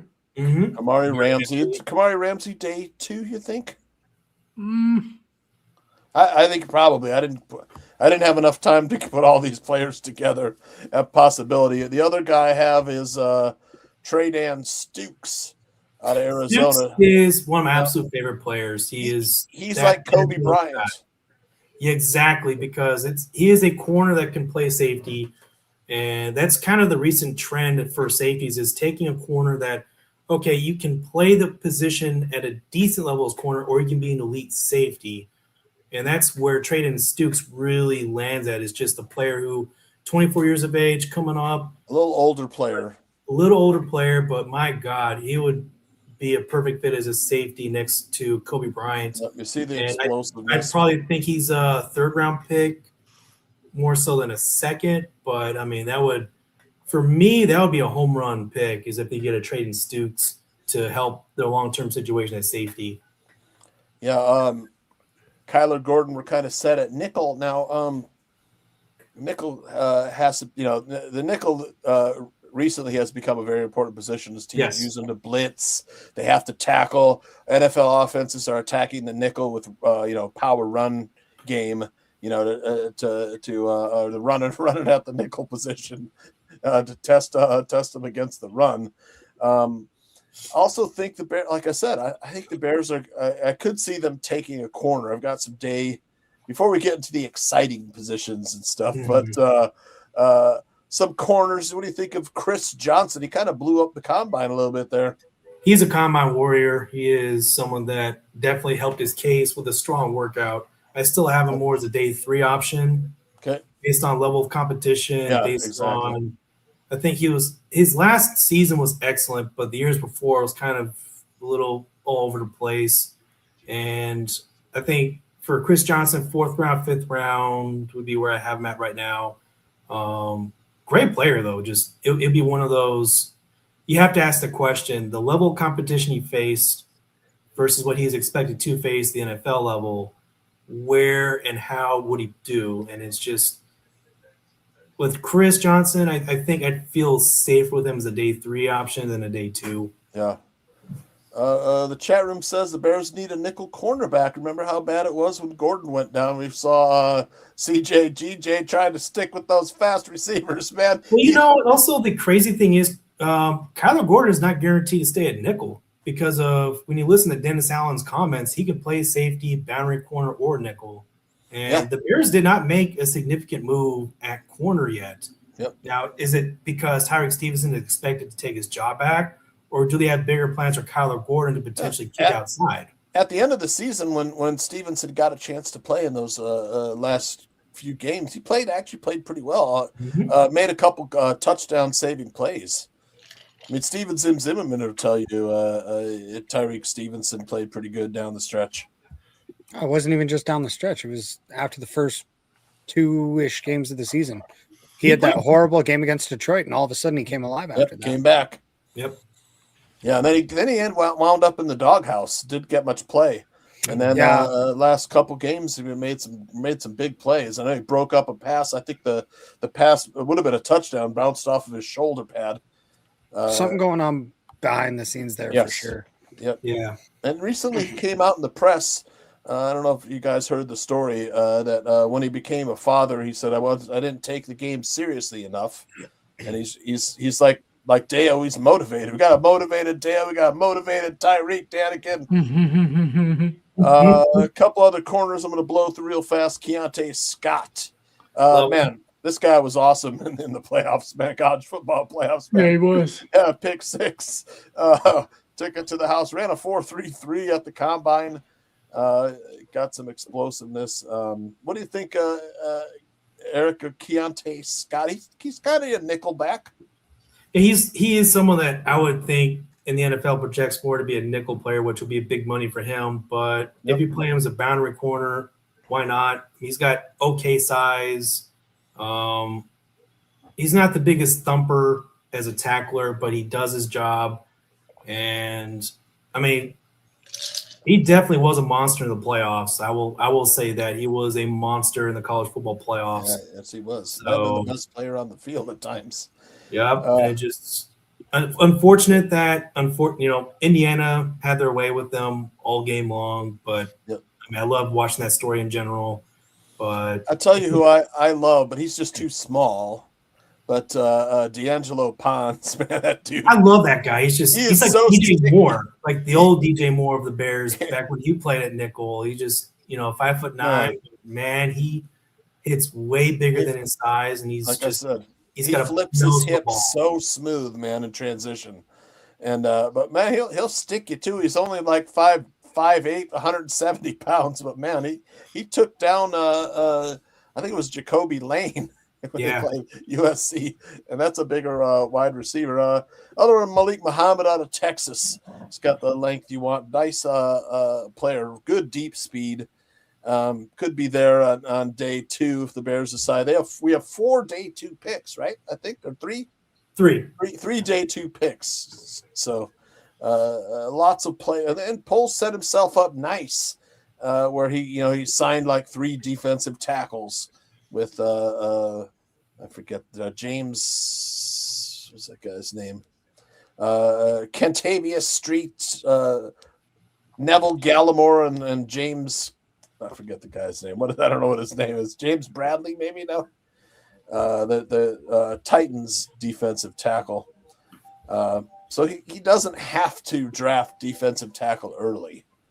Right. We still have Gervon Dexter, who had 6 sacks, man, from the interior last year. Quiet 6 sacks, Fitz. Mm-hmm. But Gervon's gonna be playing for a new contract. It was a second round pick. Players already on the team. You got Dexter and what's Shamar Turner going to do? Yeah, so I think and Austin Booker at Grady Jarrett is still there. Yeah, well, I don't know about Grady, but like Austin Booker, I think there's a lot of there's pieces that could be already in place. We don't know yet, though. So building that depth is very important, especially it's like I think we still need linebackers too. We haven't said much about linebackers. We did a little bit tonight, but you can never you look. We played games without linebackers last year. Exactly. We did. Exactly. Yep. So we need at least some depth there. It's like we got a good 3, but a 4th one wouldn't hurt. So I know about the only position that they could say, why are you drafting, would be quarterback. Yeah, exactly. Tight end too. I throw that up there. Tight end, yeah. Oh, I think Ben would take 10 tight ends if he could. He used to be a tight end coach. He loves the tight ends. Tight ends. He does. Jonah Jackson and Joe Tooney were all talking about the fear of his retirement. Could you guys see the Bears taking a guard? Not on day 1, but at day 2. If they're like the undisputed best player on the board. What about my guy Eric Red Mullet? Oh, there we go, the mullet. Anakin. The mullet. Dunker, what a name. Jennings Dunker, we had him here at University of Iowa. Zim. And I mean, lineman with a mullet is a guaranteed badass. That's it. OL from Iowa, and he looks like Sign that. me up. Yeah. Yep, sign me up, dude. If he played O-line at Iowa and needs to wear at least SPF 70, I'm all for it. I love it. Yeah, this is a guy that could be a 10-year starter in the NFL at guard, man. If you want my opinion, he's solid as hell. Another guy, this guy Keelan Rutledge, man, made some noise at the Senior Bowl. Maybe the best offensive lineman there. This is another guy, solid. Both these guys have pretty long arms for guards. I know it doesn't matter as much when you're playing interior offensive lineman, but either of these guards could be a good heir apparent to Joe Tooney. Joe Tooney or Jonah Jackson. Or Jonah Jackson, yeah. Or Jonah just, Jackson could be like an emergency option as well. Both him and Tooney make about $15 million a year. Yeah. So, all right, let's get into the more sexier picks. Right. You said, what's his name might be looking for another weapon. And what about not a sexy pick? Come on now. Defensive line sexy. Yeah. Come on now. You got sexy Dexy. You got defensive line sexy in general. Oh man, the personality of Dunker alone makes it worth the pick. Yes. Would have instant Bears fans. He'd have instant fans among Bears fans. They got to bring back the mullet, man. We've been without a mullet for way too long, man. It's got to come back. Let's talk a little. I mean, DJ Moore was traded in the offseason. I love Jade Walker. They also signed Khalif Raymond. But after that, there's not much besides Rome and Luther. And besides Roman, there's 4 wide receivers. A lot. Don't they still have JP I Richardson? mean, you're only going to take what, 5, maybe 6 receivers. So if you got We have 4 good 4 right there already. Yeah. good 4, so the others will be somebody Raymond's that on a 1-year contract. Yeah. So you're talking about someone who's going to step in after Raymond. And somebody preferably that can stretch the field with really long speed. What about one of Caleb Williams' former teammates, Eric Zechariah Branch? I know he's at Georgia, played with Caleb at USC though, who's got some long speed, but he is small. But man, he is a prototypical Olamide Zacchaeus replacement with better hands. So legit 4.3 speed though. Legit 4.3 speed. Could refine his route running a little bit, but then again, you put him between Roma Dunzi and you also have Coastal Loving. Can't forget about Coastal Loving at tight end. You have Roma Dunzi, Luther Burden the third. You put Zechariah Branch out there. I mean, he would eat pretty well coming out from the slot. Yeah, exactly. Another one of Caleb's teammates and his BFF, Sim. Danica, this is Caleb's BFF. Can we get him? Can we find a spot on the roster for his BFF? Man, this kid makes some acrobatic catches, though, man. Yeah, he does. He's only 21, too, man. 6'4", 200's got I like good the size, man. man. I love the size. Yeah, 15.2 yards per catch. That really popped out to me. When he gets deep in a hurry, it may not be the long speed, but he gets deep in a hurry, Eric. He does. He absolutely does get deep in a hurry, and also he's got great size, and you can play him outside or inside. I mean, seen him make some one-handed catches too, man. He's got some hands. He's insane. The only thing I'm concerned though, I mean, you talk about his blocking strength, and his blocking film is not that great. And in Ben Johnson's offense, if you don't block, you don't get the ball. No block, no rock. Yeah, no block, no rock. Thank you. And then there's a player. I'm not sure we have a graphic for him, but Deshaun Stribling. I know. I have him as day 3, but I think you're right. I think he's going to sneak into day 2 with the 4.3 he ran and the size. 4.36, 6'2", 207 pounds. Yep. Huge weapon out of Ole Miss. And, I mean, you look at the way Lane Kiffin schemed him up for the big plays over and over again. I see what Lane Kiffin did with Stribling at Ole Miss. I project he was a top 30 visit of the Bears too, right? Yeah, he was. I project to see what he did for Lane Kiffin at Ole Miss to what he could do for Ben Johnson in Chicago, and he would be the ideal complementary player where you can have him be that speed threat for the first couple of years. He also is pretty good at returning kicks too, so you can have him waiting the wings for Khalif Raymond, who Khalif Raymond's a solid veteran.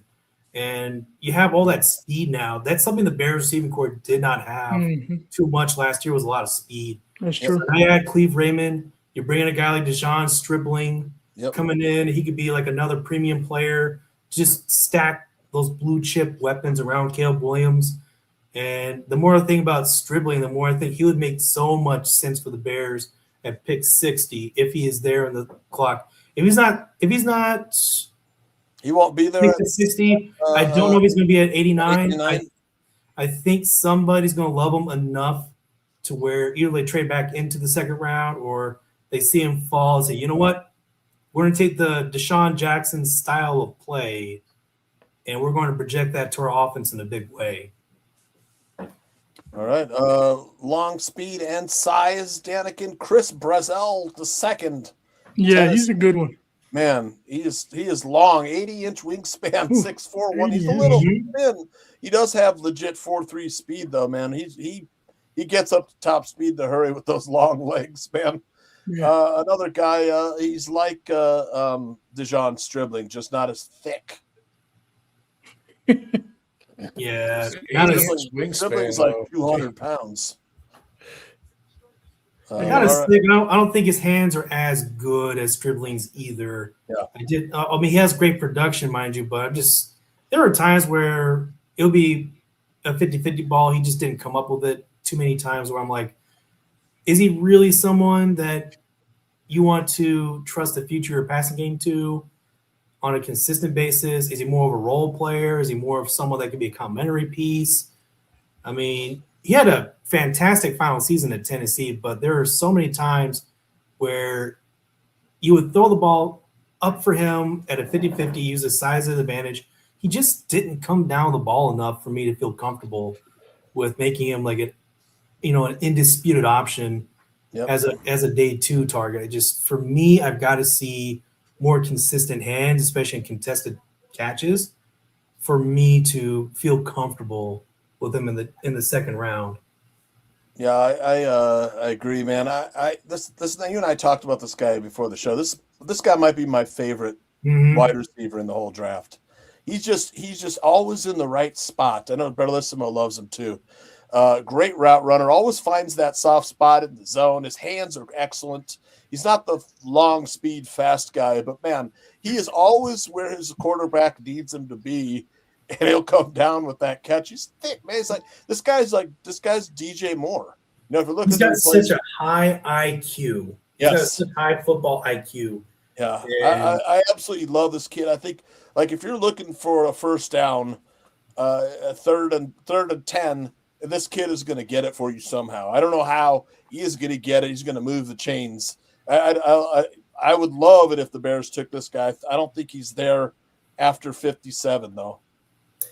I could be wrong, though. No, I think you've got a good case. I think he's certainly gone before 89. He does remind me a good deal of an Earl Bennett type of player, where he's just wasn't the flashiest in terms of like making the big plays down the field. Yeah, but he's so savvy and excellent blocker too in the run game. Exactly, he's an excellent blocker. He is someone that just finds the soft spot in coverage, and he is someone that he would be a Ben Johnson style of player that would be a pretty complimentary piece to Luther Burden III. And Alabama receivers have done well in the NFL. Oh yeah, it's almost a safe bet to where if you get in a receiver from Alabama in the first 2 days of the draft, they typically project to have long careers in the league. We've seen some that have they've flopped. Some issues. Yeah, there are some bad ones. We've seen some really, really good ones that have underachieved, in my opinion. You know what I mean? That's also fair. I mean, it's just like anywhere. Like you have the great John players. John Mechie. That was a flop. But then again, you got the Julio Jones. Yeah, Julio. You've got all those. Hell, if they didn't trade him to Cleveland, the Denver Broncos had an excellent receiver. They came from Alabama. How about this guy? Chris Bell. I know he's got the knee injury right now. This guy is 6'2", 222, man. He's fast too. I'll tell you, this guy's like Debo Samuel, but faster. And man, somebody's going to have to take a chance on him with that injury. But if he checks out healthy, he's a playmaker, man. I really like Chris Bell. Just the timing of the injury, though. Yeah, it's terrible timing. I feel that by itself, that'll drop him to day 3. Yep. It'd be one of those players that, day 2 talent, day 3 expectations, because that's good. Just the timing of the injury. Yep. What about he's going to be rehabbing quite a bit. Yeah, he might not play until like next November. Antonio Williams out of Clemson. He's got the long speed. Any thoughts on Antonio Williams? He didn't test as well as I expected him. I thought he was going to really kill his pro day, and I felt that his pro day was a little underwhelming. And on top of that, just you see the big play potential in Antonio Williams, but did it flash enough all throughout? For whatever reason, Clemson's players in general, all these pro-ready prospects in Clemson, they underperform. Yeah. Man, all those defensive players are talking about. All those defensive players in the first round, like Peter Woods and TJ Parker, they both. It just feels a weird year for Clemson. Just all these future NFL studs just underperforming in the worst way. And same thing with Antonio Williams. I think he's an okay player. He's got okay burst. He think more day 3, huh? For I'm Williams? thinking more day 3. I think 4th round, 5th round. Yep. Last guy before we get to our final thoughts and stuff. Is a left tackle who could be there at 89. Not a bad player, man. No. 6'8", 323. If he's there at 89, he could play both right and left tackle. That's the whole thing. Is like, the Bears don't have to force the pick at 25 if they don't have the right player, offensive tackle. They have a better player, defensive end or defensive tackle or safety or corner. But it will not surprise me at all if, just like last year, they go into day 2, they drafted Ozzie Trapillo late in the 2nd round. He wound up being the best player at left tackle for good reason. Same exact thing could repeat itself here with a guy like Caleb Tiernan. How do you say his name? Tiernan? Caleb Tiernan, yeah. Tiernan, yeah. Caleb Tiernan, man, he is a very interesting player. He's got that athletics. He's just got that size. He's got that length. He does remind me a bit of Ozzie Trapillo, oddly enough. But I think roughly anywhere between round size. 2, round 3, they could find the next left tackle. Possibly. The question would be, right, same as it was with Ozzie Trapillo, is he able to bend at the hips? Yep. You know what I mean? Is he able to bend at the hips? That's the biggest thing. Ozzie couldn't, and he did, man. He bent real nice. Yeah. The thing about, to your point, Danikin, just his bend is not as good as Ozzie Trapillo's. That's why I was really sold on Ozzie Trapillo when the Bears picked him, because he had a great deal of bend for his size. Yeah. He reminds me a great deal of the anchor of Ozzie. He reminded me a great deal of a former player that all of y'all probably remember, Ben Johnson, the left tackle for Taylor Decker. He reminded me a lot about Taylor Decker. Yep. You also have to factor in when drafting your offensive linemen. These are big dudes. Like Trapillo's was 6'9". This guy's 6'8". You got to realize too that you got a quarterback that's 6'1". You know what I mean? So it's what I mean. Like that also plays a little bit of a factor. I'm not saying it's huge, but it's a little bit of a factor, because if you got a guy that's 6'1" back there and he's trying to look over guys that are 6'8", 6'9" on the line, you know what I mean? That may cause be some issues. If you go to my X page, I retweeted. I forget whose tweet it was, but it was a highlight reel of all of Caleb Williams making awesome throws and our receivers dropping them all. I saw that. The best highlight reel of drops in the NFL last year. If we can clean that up, man, next year's going to be freaking the sky is the limit, bro. Yep. I hate those. All he needs is 2 passes a game, and that'll get him up into the 65% range. 2 passes a game. 2 passes a game. Yeah. A lot of, look, there was some talk recently in the past week about Roma Dunze's drops, and Ben Johnson came to So his defense. it needs to be placed on both of them. He needs to make less errant throws, and the wide receivers need it, because it's a I'm tired of people just blaming it strictly on the wide receivers. It's errant throws from him too, people. Yep. Like let's be real about it. Love Caleb Williams. We got a great quarterback. I know it, but at the same time, let's be realistic. Yep. Let's not just blame the wide receivers. Yep. You gotta throws. We gotta catch the ball. Exactly. Are the Bears down on Roma Dunze I wouldn't say that. behind the scenes? Why would you trade DJ Moore if you're down on the guy who's replacing him? I'm just saying. Well, that plus, Roma Dunze got hurt last year too. Yeah, the foot injury. He's trying to tough it out, and the Bears they forced the issue. Like, look, we've got to sit you down. We know you want to play, but we've got to protect you from yourself. It's just the question popping up kind of had me thinking, reading between the lines. I think there's pressure on him, going into this year. He's the guy. He wasn't. He was picked before Ben Johnson was here. Right, but I'm saying, like, going into this year, he's the receiver. He's the receiver one. So there's pressure on him. So he needs to perform. But I don't think they're down on him. Is Luther Burden wide receiver one or Roma Dunze wide receiver one? I think you want Rome as one. Yeah. You let them determine that on the field. So, yep. You let them determine on the field, but also too, Joe's going to mention that Antoine Mandel, when he was hired by the Bears, he said he had Roman Dunze as his number one receiver in Detroit. I remember that. Yep. That is something to consider. But I would love to see Roman Dunze be number one. I'd also love to see Luther Burden III be number one. Let them, I think Steve did. Let them determine it on the field. Yeah, you let them determine it on the field, of course. But going into the season, Rome is number one. He was drafted in the first round. He's a top 10 draft pick. You're not gonna. That's draft capital at the end of the day. That's money that you paid up front too.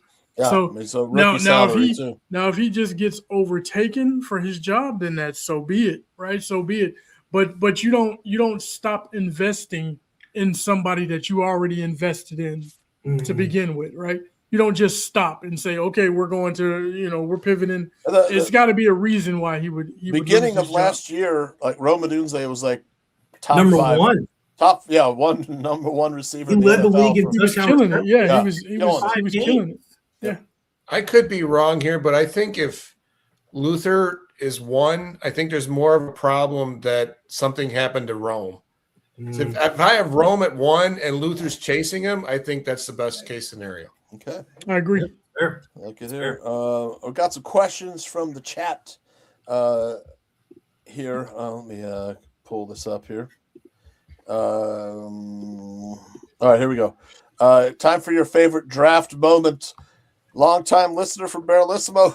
Who's your Travis Bell, Ruben Hippolyte? Who the heck is this guy in a Bears draft? Favorite memory of who the heck they are, and who do you think that your unknown draft player will be this year? That's a good question. Favorite memory of an unknown draft draft player. player. Who the hell is Mel Kiper anyway? That's Yes. For me, last year it was like Ruben Hippolyte. That was like I think he's asking for it this year. I know. But for me, that was the player that took me by surprise throughout all the drafts I never had heard of before. Was Ruben Hippolyte. I had to go like, who in the fourth round? Who the hell is this guy? Yeah. In this year, man. Okay, I gotta think here. Let me pull up my notes. I gotta find the one I sent to you, Tooch. The African kid. Oh, you are Bernard. The absolute outrageous. Yeah, you are Bernard. Yeah, that's my pick. Yeah, nice. He's got Ryan Poles written all over. I love that, Zim. I mean, you get him in the seventh round, all for it. I mean, that pure athletic power everywhere, and no one knows if he can play football. Yeah, BMI. I think his BMI is like 9%. He's like 306 pounds. 6%. Yeah, it's like insane. How freaking shredded that dude is. No, I mean, and I told you guys, I'm not a big draft guy. So I mean, my biggest who the heck is that guy moment, probably when they picked Caleb Williams with the first pick, honestly. Yeah. I'm kidding. Okay, No. I got one. He's a defensive end from Iowa, which would be Max All right. Llewellyn. Max Llewellyn, yeah. Llewellyn. Yeah, his traits are there. Whenever but you I'm mention just like, Iowa, Zim and my ears perk up because we are Iowa residents. there we are. So for me, if they were to pick him in the mid rounds, I'd be like, what are we like? It'll be strictly traits. Like he's got the prototypical size, but I don't love his athleticism. He'll be a no for me. I think it reminds me a little bit too much of Luka Van Ness, and he got drafted 13th overall by Green Bay, who's been a freaking bust at this point. So I'm not a big fan. The guys up in Green Bay think he's like equivalent to TJ Watt. Well, they also said that, but Rashawn Gary got traded away for a 4th round pick and a bag of chips. In fairness, Rashawn Gary did have like 17 good games throughout his 3-year stretch there. So You're right. What am I thinking? He had 3 games with 3 sacks between like his entire career, and that's like half the sack production right there. I'm an irredeemable monster. My Ruben Hippolyte or whatever. Yeah, Ruben Hippolyte, Travis Bell. This guy this year would be Jaleel Skinner from Louisville. Tight end. Skinner. Okay. He's a tight end. He's 6'5", but he runs a 4.4. He runs a 4.4, and he's 6'5". And that's in the 98th percentile, I think. So he's one of the fastest tight ends that's in the draft. So nice. That would be the guy. Not saying that they would draft him or he's great, but he's obviously got measurables. I know Fitz had mentioned that the one position that the Bears probably won't take is quarterback, but I could see him like signing in the UDFA or 7th round quarterback just to develop or practice squad, sit him on the practice squad, and then if somebody did want a Tyson Bagent for a 2nd or 3rd round pick, you've got somebody. So for me, I could see him taking a guy like the kid from Moorhead, University of Minnesota Moorhead, Jack Strand, who's out there, but throws a nice ball, strong arm, athletic, makes plays on the run. Yeah. A very small school, which is like Tyson Bagent from Shepherd. I'd never heard of Shepherd University before College. Tyson Bagent. It was Shepherd College. Not Shepherd even College. university. Never heard of it before. But I get it, but personally, I feel like if they want another quarterback, they can just go get Austin Reed back, or Poles has shown an ability to find these UDFA quarterbacks. yeah, but Ben Johnson cut Austin Reed. They had 3 guys already. You don't carry 4.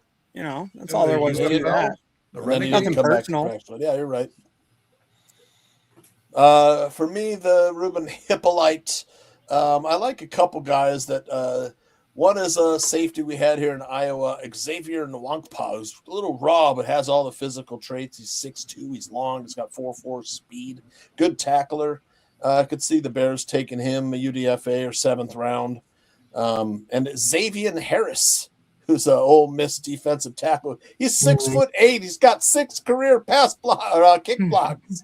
Man, I'll put him out there on the kick team and hope he blocks the last second field goal for me. Well, DeAndre Houston Carson had like 8 of those in college, and it translated to 0 in the NFL. So but he wasn't 6'8" with an 84-inch wingspan. From local school, William and Mary. I remember. Yeah, that's right. That's local school to me is William and Mary. So, okay, Norfolk State, but that's different. All right. Zim, did you had any Ruben Hippolyte of the year? Yeah, you gave us one already. And Dan, yeah, the African kid. I'm sorry, I don't remember his name, but he was discovered through that international combine that they have now, which I think is super cool that like guys like him start popping up because of things like that. I always think it's cool when guys come out of nowhere. There's also that could totally get clipped out of context, by the way. Thank you all for not acknowledging that. Thanks, all. All right. But no, they the Bulls, the Bears I say the Bulls Bernard. because the Bears were looking at some college basketball player, Yeah, Cullen yes. or something like that. Yeah, Cohen Carr, a There you basketball go. player at Michigan State. And I Also thought that was played kind tight of end. interesting because apparently you can Thank you for sign reminding me. those Don't call guys. me Bernard, Aldo. You are Bernard. Stop calling me that. My name is not Bernard. I have But yeah, apparently you can sign these guys as the Colts established before the draft even happens. Mm. So if the Bears are really interested in that, they could go get him, and then that's like, well, I don't know where they put him, either tight end or wide receiver, I would imagine. And then that's one draft spot basically that you don't have to use. Yeah, in the tournament, I was looking at some prop plays for him on when Michigan State was playing DraftKings. Well, they had looking for James Harden to assists or points. I couldn't find him. He's on the Cavaliers now. What the hell? He's been on a different team every year for the Beard. We got a question. Got a question from Clip Victoria that'll make everybody mad. Dude, what happens if Chicago Bears? What happens in Chicago bars if the Bears take a running back at 25? Excitement or ripping out the bar stools? Well, I don't know who. I mean, it'd have to be Jeremiah Love falling at 25. I think, right? That's it. If Jeremiah Love fell to 25, they would be ripping out bar stools if they didn't draft him. Yeah, if they didn't draft. Yeah, they would be if they pass on Jeremiah Love at 25. But could you see him take Mike Washington on day 2? On day 2, maybe. What if he's there at 89? Yeah, I mean, I don't think he'll be there, but I mean, you're talking 6 foot 230, and he runs a 4.3 40. I mean, I'm saying if you get like a weapon, like an offensive weapon in the second or third round, I mean, I would not be opposed to that because really he would be kind of like the home run threat at running back that Ben Johnson doesn't have just yet. Right, not yet. I mean, DeAndre Swift had some nice breakaways. He did. He did. Really had a great year. First. I think if you bring someone like Mike Washington Jr., that's a whole different class of athlete right there. Yep. He would explode in Ben Johnson's offense. Big and fast. If you get a chance, watch some Arkansas games. You'll see. I did a tweet about that a while ago. It's just the physics behind that dude. Once he gets past the linebackers, it's like a freight train literally hitting you at full speed. That's the type of force he generates. Yep. And 4.3 speed at the combine. Mm-hmm. Unreal. Any running backs you like in this draft besides Washington and Jeremiah Love? I mean, you got Jadarian Price. He's still there. He's still a good football player. He's definitely not nearly as good as a counterpart, Jeremiah Love, but can kick return too. Kick returns, exactly. He is a really good player. Yeah. Jonah Coleman out of Washington. Yes. A solid player. You want to talk about another potential home run threat? You got Nicholas Singleton out of Penn State. A lot of miles on those tires, but I like a lot of miles, but you can got day 2, day 3. Yep. Damon Claiborne. Yes, now you're talking. Damon Claiborne out of Wake That Forest. little guy he's like Devon Achane, but faster. He reminds me a lot of Darren Sproles, the way he plays. He has a Darren Sproles. Wow. Damon Claiborne, if he gets past the line of scrimmage, he's a good chance to take it all the way. He's gone. So fast. That's the kind of speed I could see Ben Johnson wanting to invest in. He's the same size as Devon Achane. And it's a weapon kind of that the Bears don't have. If they don't go, I mean, I could see them taking a running back over wide receiver, though, Cliff. You know, just DeAndre Swift is out of contract. Do you guys think DeAndre Swift gets another contract with the Bears? Good question.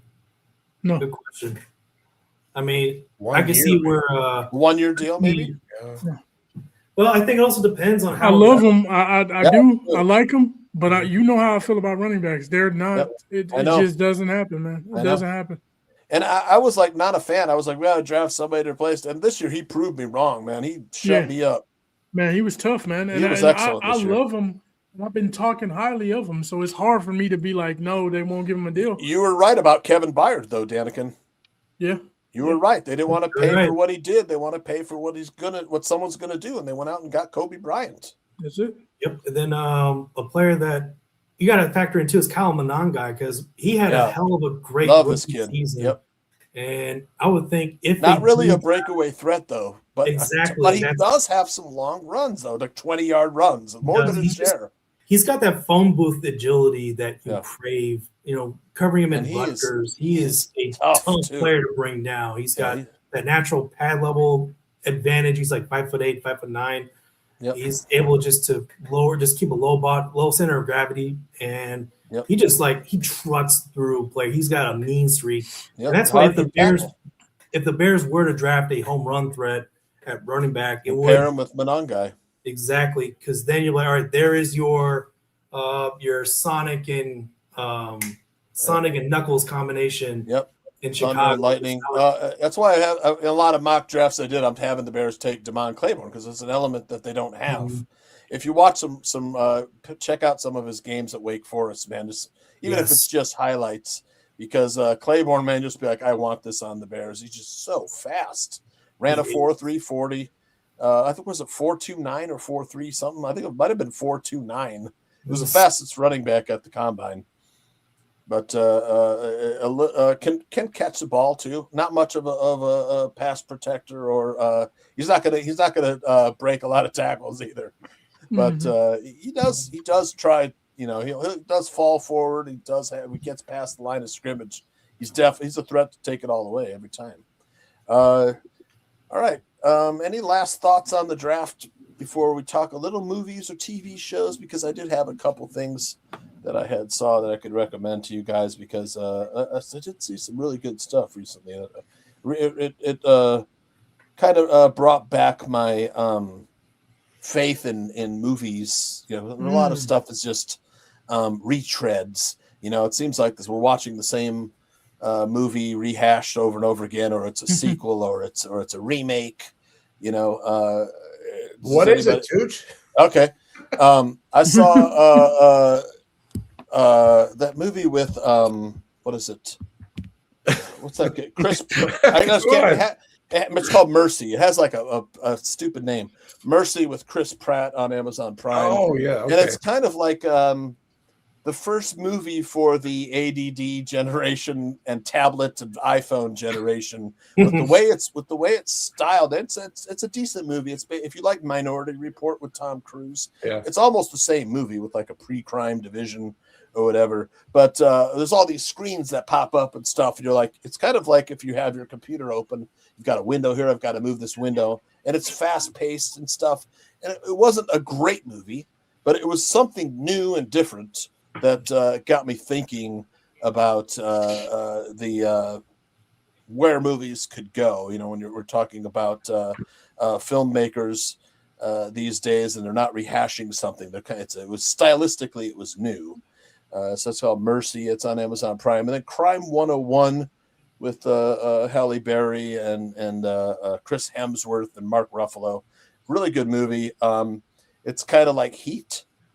The movie Heat, where you have the cop chasing a bank robber. If you like Heat, it's in the same thing. Has a nice twisty ending. Pretty good, damn good movie. And then a TV show I was watching called The Steal, and it's about the largest bank heist or largest robbery in British history. It's about these guys who break into like a pension fund wealth management company, and they're all wearing prosthetics, so the facial recognition software can't tell who they are and stuff. And they make a trade, they steal $4 billion, and it's a 6-part series. If you like, it's very keep you on the edge of your seat. Really excellent. Does it have a shootout scene like it did in Heat? Crime 101. It doesn't have that shootout scene in Heat is all-time great, epic, bro.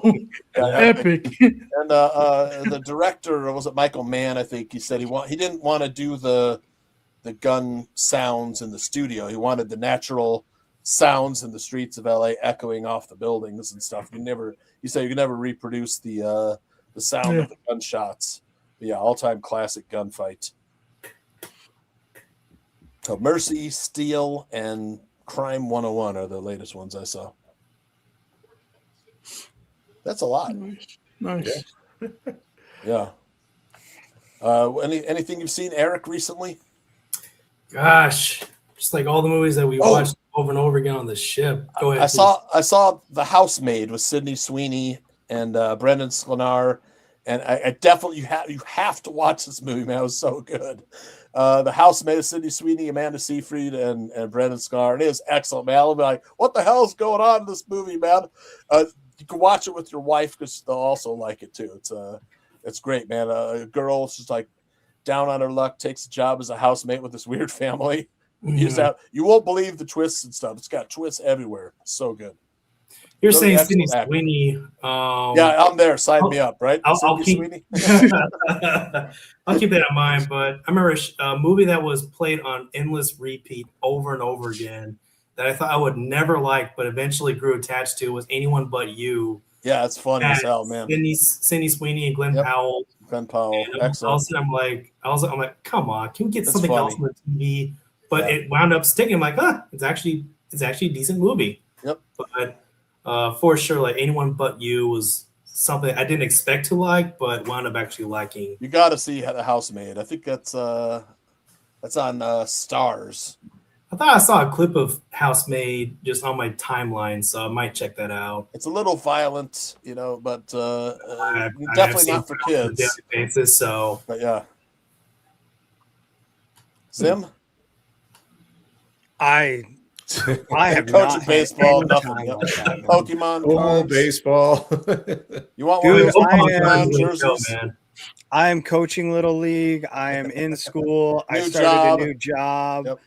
I am burning in at every end. We went out to Southern Illinois for Easter this past Really? I didn't weekend. know that. Spent Okay. a bunch of time just Wow. hanging out. How long on of a some family drive? Property. About an 8-hour drive. Okay. Yep. Drove past Busch Stadium and Carbondale? what's that? Carbondale area? Near there, yeah. Okay. Yeah, not too far from there at all now that I think Okay. about it. Love Carbondale. Yep. Just out in the boonies down there though, Yeah. My wife's family has a little property out there, and we just spent some time doing country shit, love like it. honestly. Blowing But stuff yeah, up. I got to drive past both Busch and Kauffman Stadium, and it has me wanting to go visit both of them in the near future. So I might make some plans to Very do nice. that. Have you been to Dyersville yet? Not yet, no. Definitely have to go. Field of Dreams. Yeah, now that we're in Iowa, we're creating a little. That's the Iowa other side of checklist. the state for you, but For me, it's about 3.5 hours away. Yeah. Yeah, which is about as far as I can go and still be in Iowa. Not quite, but I did. My wife and I did Decorah, Dyersville, Dubuque, and the Amana Colonies one summer. It was a blast. okay. No, I will say on our checklist for the summer, we're definitely going to make a trip out your way to Des Moines. See the state capitol. Yeah. My son has been watching some baking show that apparently one of the bakeries is based in Des Moines, yeah. and he Yep. really wants to go visit. And just go visit our state a little more now that we're here, and we're pretty sure we're not going Iowa anywhere. Great Lakes, man, is a great. If it's, I mean, Yeah. When I went one year, the lake was crystal blue, and it was fantastic for swimming. And we went in like August, and they had a long period you could run off and jump in the lake. It was just beautiful. And then Okay. we Yeah, we might go another- hit the state fair this year while we're at it too. Oh, dude, excellent! Red Clay. What is that? Red Clay Warriors or whatever. Red Clay. That band, if you heard of them, Yeah, it doesn't ring a bell. No. really good, man. There's so much new information going into my brain the last few weeks, though. There was a flood up north by the Iowa Great Lakes, and I when we went, and the water was all muddy. It was like horrible, but it's too bad because the one year we went was fantastic. What is the name of that group? Red Clay Strays are playing this year. I really want to see that. If you get a chance to check out some of their tunes and stuff, really good. It's like hard country rock, a little poppy too. Sure. Leonard Skinner-ish. Hmm. So if you like that style, really good, man. It's a really soulful singer. Red Clay Stray is playing. That's August 15th. I might be at that show. Stained is playing too. I don't know much about them. I heard of them. Oh, yeah. Stained and Hoobastank. Rod Really? Stewart. Stained and Hoobastank. Yeah. Jeez. Rod Stewart too, man. I don't, he's got to be Rod Stewart, he's too. got to be 80 years old. Gotta No, be. Yeah. I wonder if he can still sing. You know, good enough for the Iowa State Yeah. Fair. And then we got TLC, Salt and Pepper, and then Vogue. It's iconic. Oh, tour. I'm all about In Vogue. Yeah, man. right. Oh, Oh, they were hot as hell, man. In Vogue. Woo. Yeah, I wonder if I could get backstage for that one. Toots back there screaming. I'm telling you, man. Lainey Wilson, another one. Hardy, Riley Green, and AJR, and Big X the Plug. AJR, I've seen them before. They actually never put on seen a them. really good show. Yeah, that's something to think about. I think the girls are dancing at the state fair this year. Might have to check it. I might be the same day as AJR. All right, Danica, anything you've seen recently you can recommend to us? Oh man, recently, but actually, I'll shout this out because my son is watching. Well, he's not watching, but I'll show him this later. Well, I took him last weekend to see Super Mario Brothers Galaxy movie. Yep. Nice. Ooh, how was Nice. It was pretty good. It was real good. I liked it. I enjoyed Nice. it. I usually fall asleep, you know what I mean, things like that. But no, it was good, man. And it was pretty cool because they would have some stuff going on, and it would like go back, like the cut back to like the actual video game and the scene from the video game, and then turn it right back into the movie. It was pretty cool. Like they did that a few times. That was cool. And then at the very end of the movie, you know how they have like cutscenes like in Marvel movies and stuff like that, and it introduces somebody else for the next movie, right? So everybody in the theater is like, man, who is that? Who is that? It's like some other princess, I guess, right? And so we're walking out of the theater, and my son, like, he noticed that everybody in the theater was like, who is that? Who is that? And he's walking out of the theater with me, and he's like, hey, Dad. I said, what's up? He said, I know so much about Mario, so of course I know who that was. Said, who is it? He's like, that's Daisy. She's gonna be in the next one. I'm like, okay, all right, cool. So he just, you know, he loves Super Mario. It was a good movie though. I had a good time, man. It was fun. Nice. Fitz. Yeah, I just saw the first 2 episodes of Maul, the Shadow Lord on Disney. Oh, okay. Yeah, Darth Maul, right? Yeah, so it happens. Nice. It kind of Nice. comes off of if you watch the series Clone Wars. Yep. So it sort of goes after that, and between that. Is he the center? Is he the star of the center? Yeah, it's about him. So So we're following the bad guy. right, yes, and he's trying right now. He's trying to. He found a young Jedi Padawan who came out of the old Republic, and he's trying to change her to the dark side right now. So it's pretty interesting. So it's got me hooked. Comes out every Monday. Who plays Maul? It's the same voice from Clone Wars. I forgot the name of the guy that played. He was like Toad in X-Men. Yeah, it's Ray Park. Yeah. It's not Ray Park though, right? no. Sam Witwer. Sam Witwer. Okay. Yeah. So and they've got Dennis Haysbert from. Oh yeah, he's excellent. He's a voice in there. He's Nice.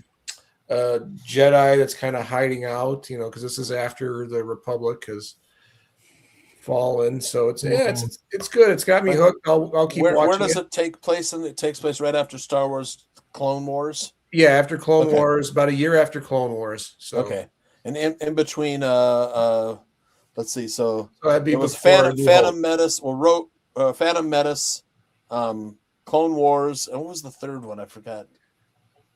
Revenge of the Sith, right? Revenge of the Sith. So in between Clone Wars and Revenge of the Sith, right? Okay. It's after Revenge of the Sith. I'm sorry. Yeah, I think it's in between Revenge of the Sith and A New Hope. And A New Hope, okay. Because Clone Wars ends, the Clone Wars series ends after, like right at Revenge of the Sith, the end of that. Begins. So yeah, and this is about a year after that. So, Eric, they want to know what you watch, all football or some recreation? Oh, I watch a lot of things in between. I love different movies. I mean, we talked about Super Mario Galaxy. I'm like, I was so ready to jump in because I was not expecting Star Fox to be in the movie, but there he was. Yeah. And then like I watch a lot of sci-fi films as well, a lot of historic dramas, a lot of historic how do you say, like a lot of history-based movies, a lot of military-based movies for obvious reasons. And gosh, I am such a nerd in between football and social media, and I consider myself being cultured. I also love anime and manga, so it's like a little bit of everything. Nice. So appreciate the question, Cliff. All right, fellas, ready to wrap it up here. Last thoughts, shout outs. We'll start with Eric. All right, thank you all very much again for having me on the show again. Oh, thanks for coming, man. Hey, no worries. That's just something I enjoy doing. Get to know more of y'all a little bit better. I made sure this time I follow all of you guys back. So that's my fault the last time. So make sure I follow you guys now. So hit me up whenever. Just you know where to find me at Windy City Gridiron. The guy with the long last name. So the E Durwalker thing going off the screen. That's me. So if you want to see more of my content, or you want to see a lot of my great comrades at Windy City Gridiron, give us a follow. We got Grim Cuddy coming on next week. That's right, Grim Cuddy. Oh yeah, man. We could have had both you guys here, huh? That'd be great. Yeah, he couldn't make it tonight. So. Yeah. Zim? You look tired. Me too, man. I had a Zim, shout out the draft, man. Come on, man. Shout out the draft, Zim. 2 weeks. Shout out the draft analysis, Zim. You know what? I'm gonna shout it out, and in honor of it, I'm gonna now list off my favorite pick of every year at each draft spot. Here we go. Pick 1 through 1028, like they had way back in the day. Here we go, guys. Put a Suno in a Suno song. Your favorite draft picks. Yeah, there you go. Bears picks. Oh, guys, my brain is so cooked this week. Too, I appreciate you guys carrying the load. Eric, you did a wonderful job, and appreciate it. Doing everything I can to recharge my batteries in between now and next show. Oh, but yeah, I'm so tired myself. I gotta go in the office tomorrow. Yeah, that's contagious. Stop yawning. Don't yawn. It's contagious. That's it. Yeah. Baseball season's in full swing, guys. Enjoy it. Go try your 999 challenge this year. Or don't. If that's not your thing, don't hurt yourself. All right, Danikin.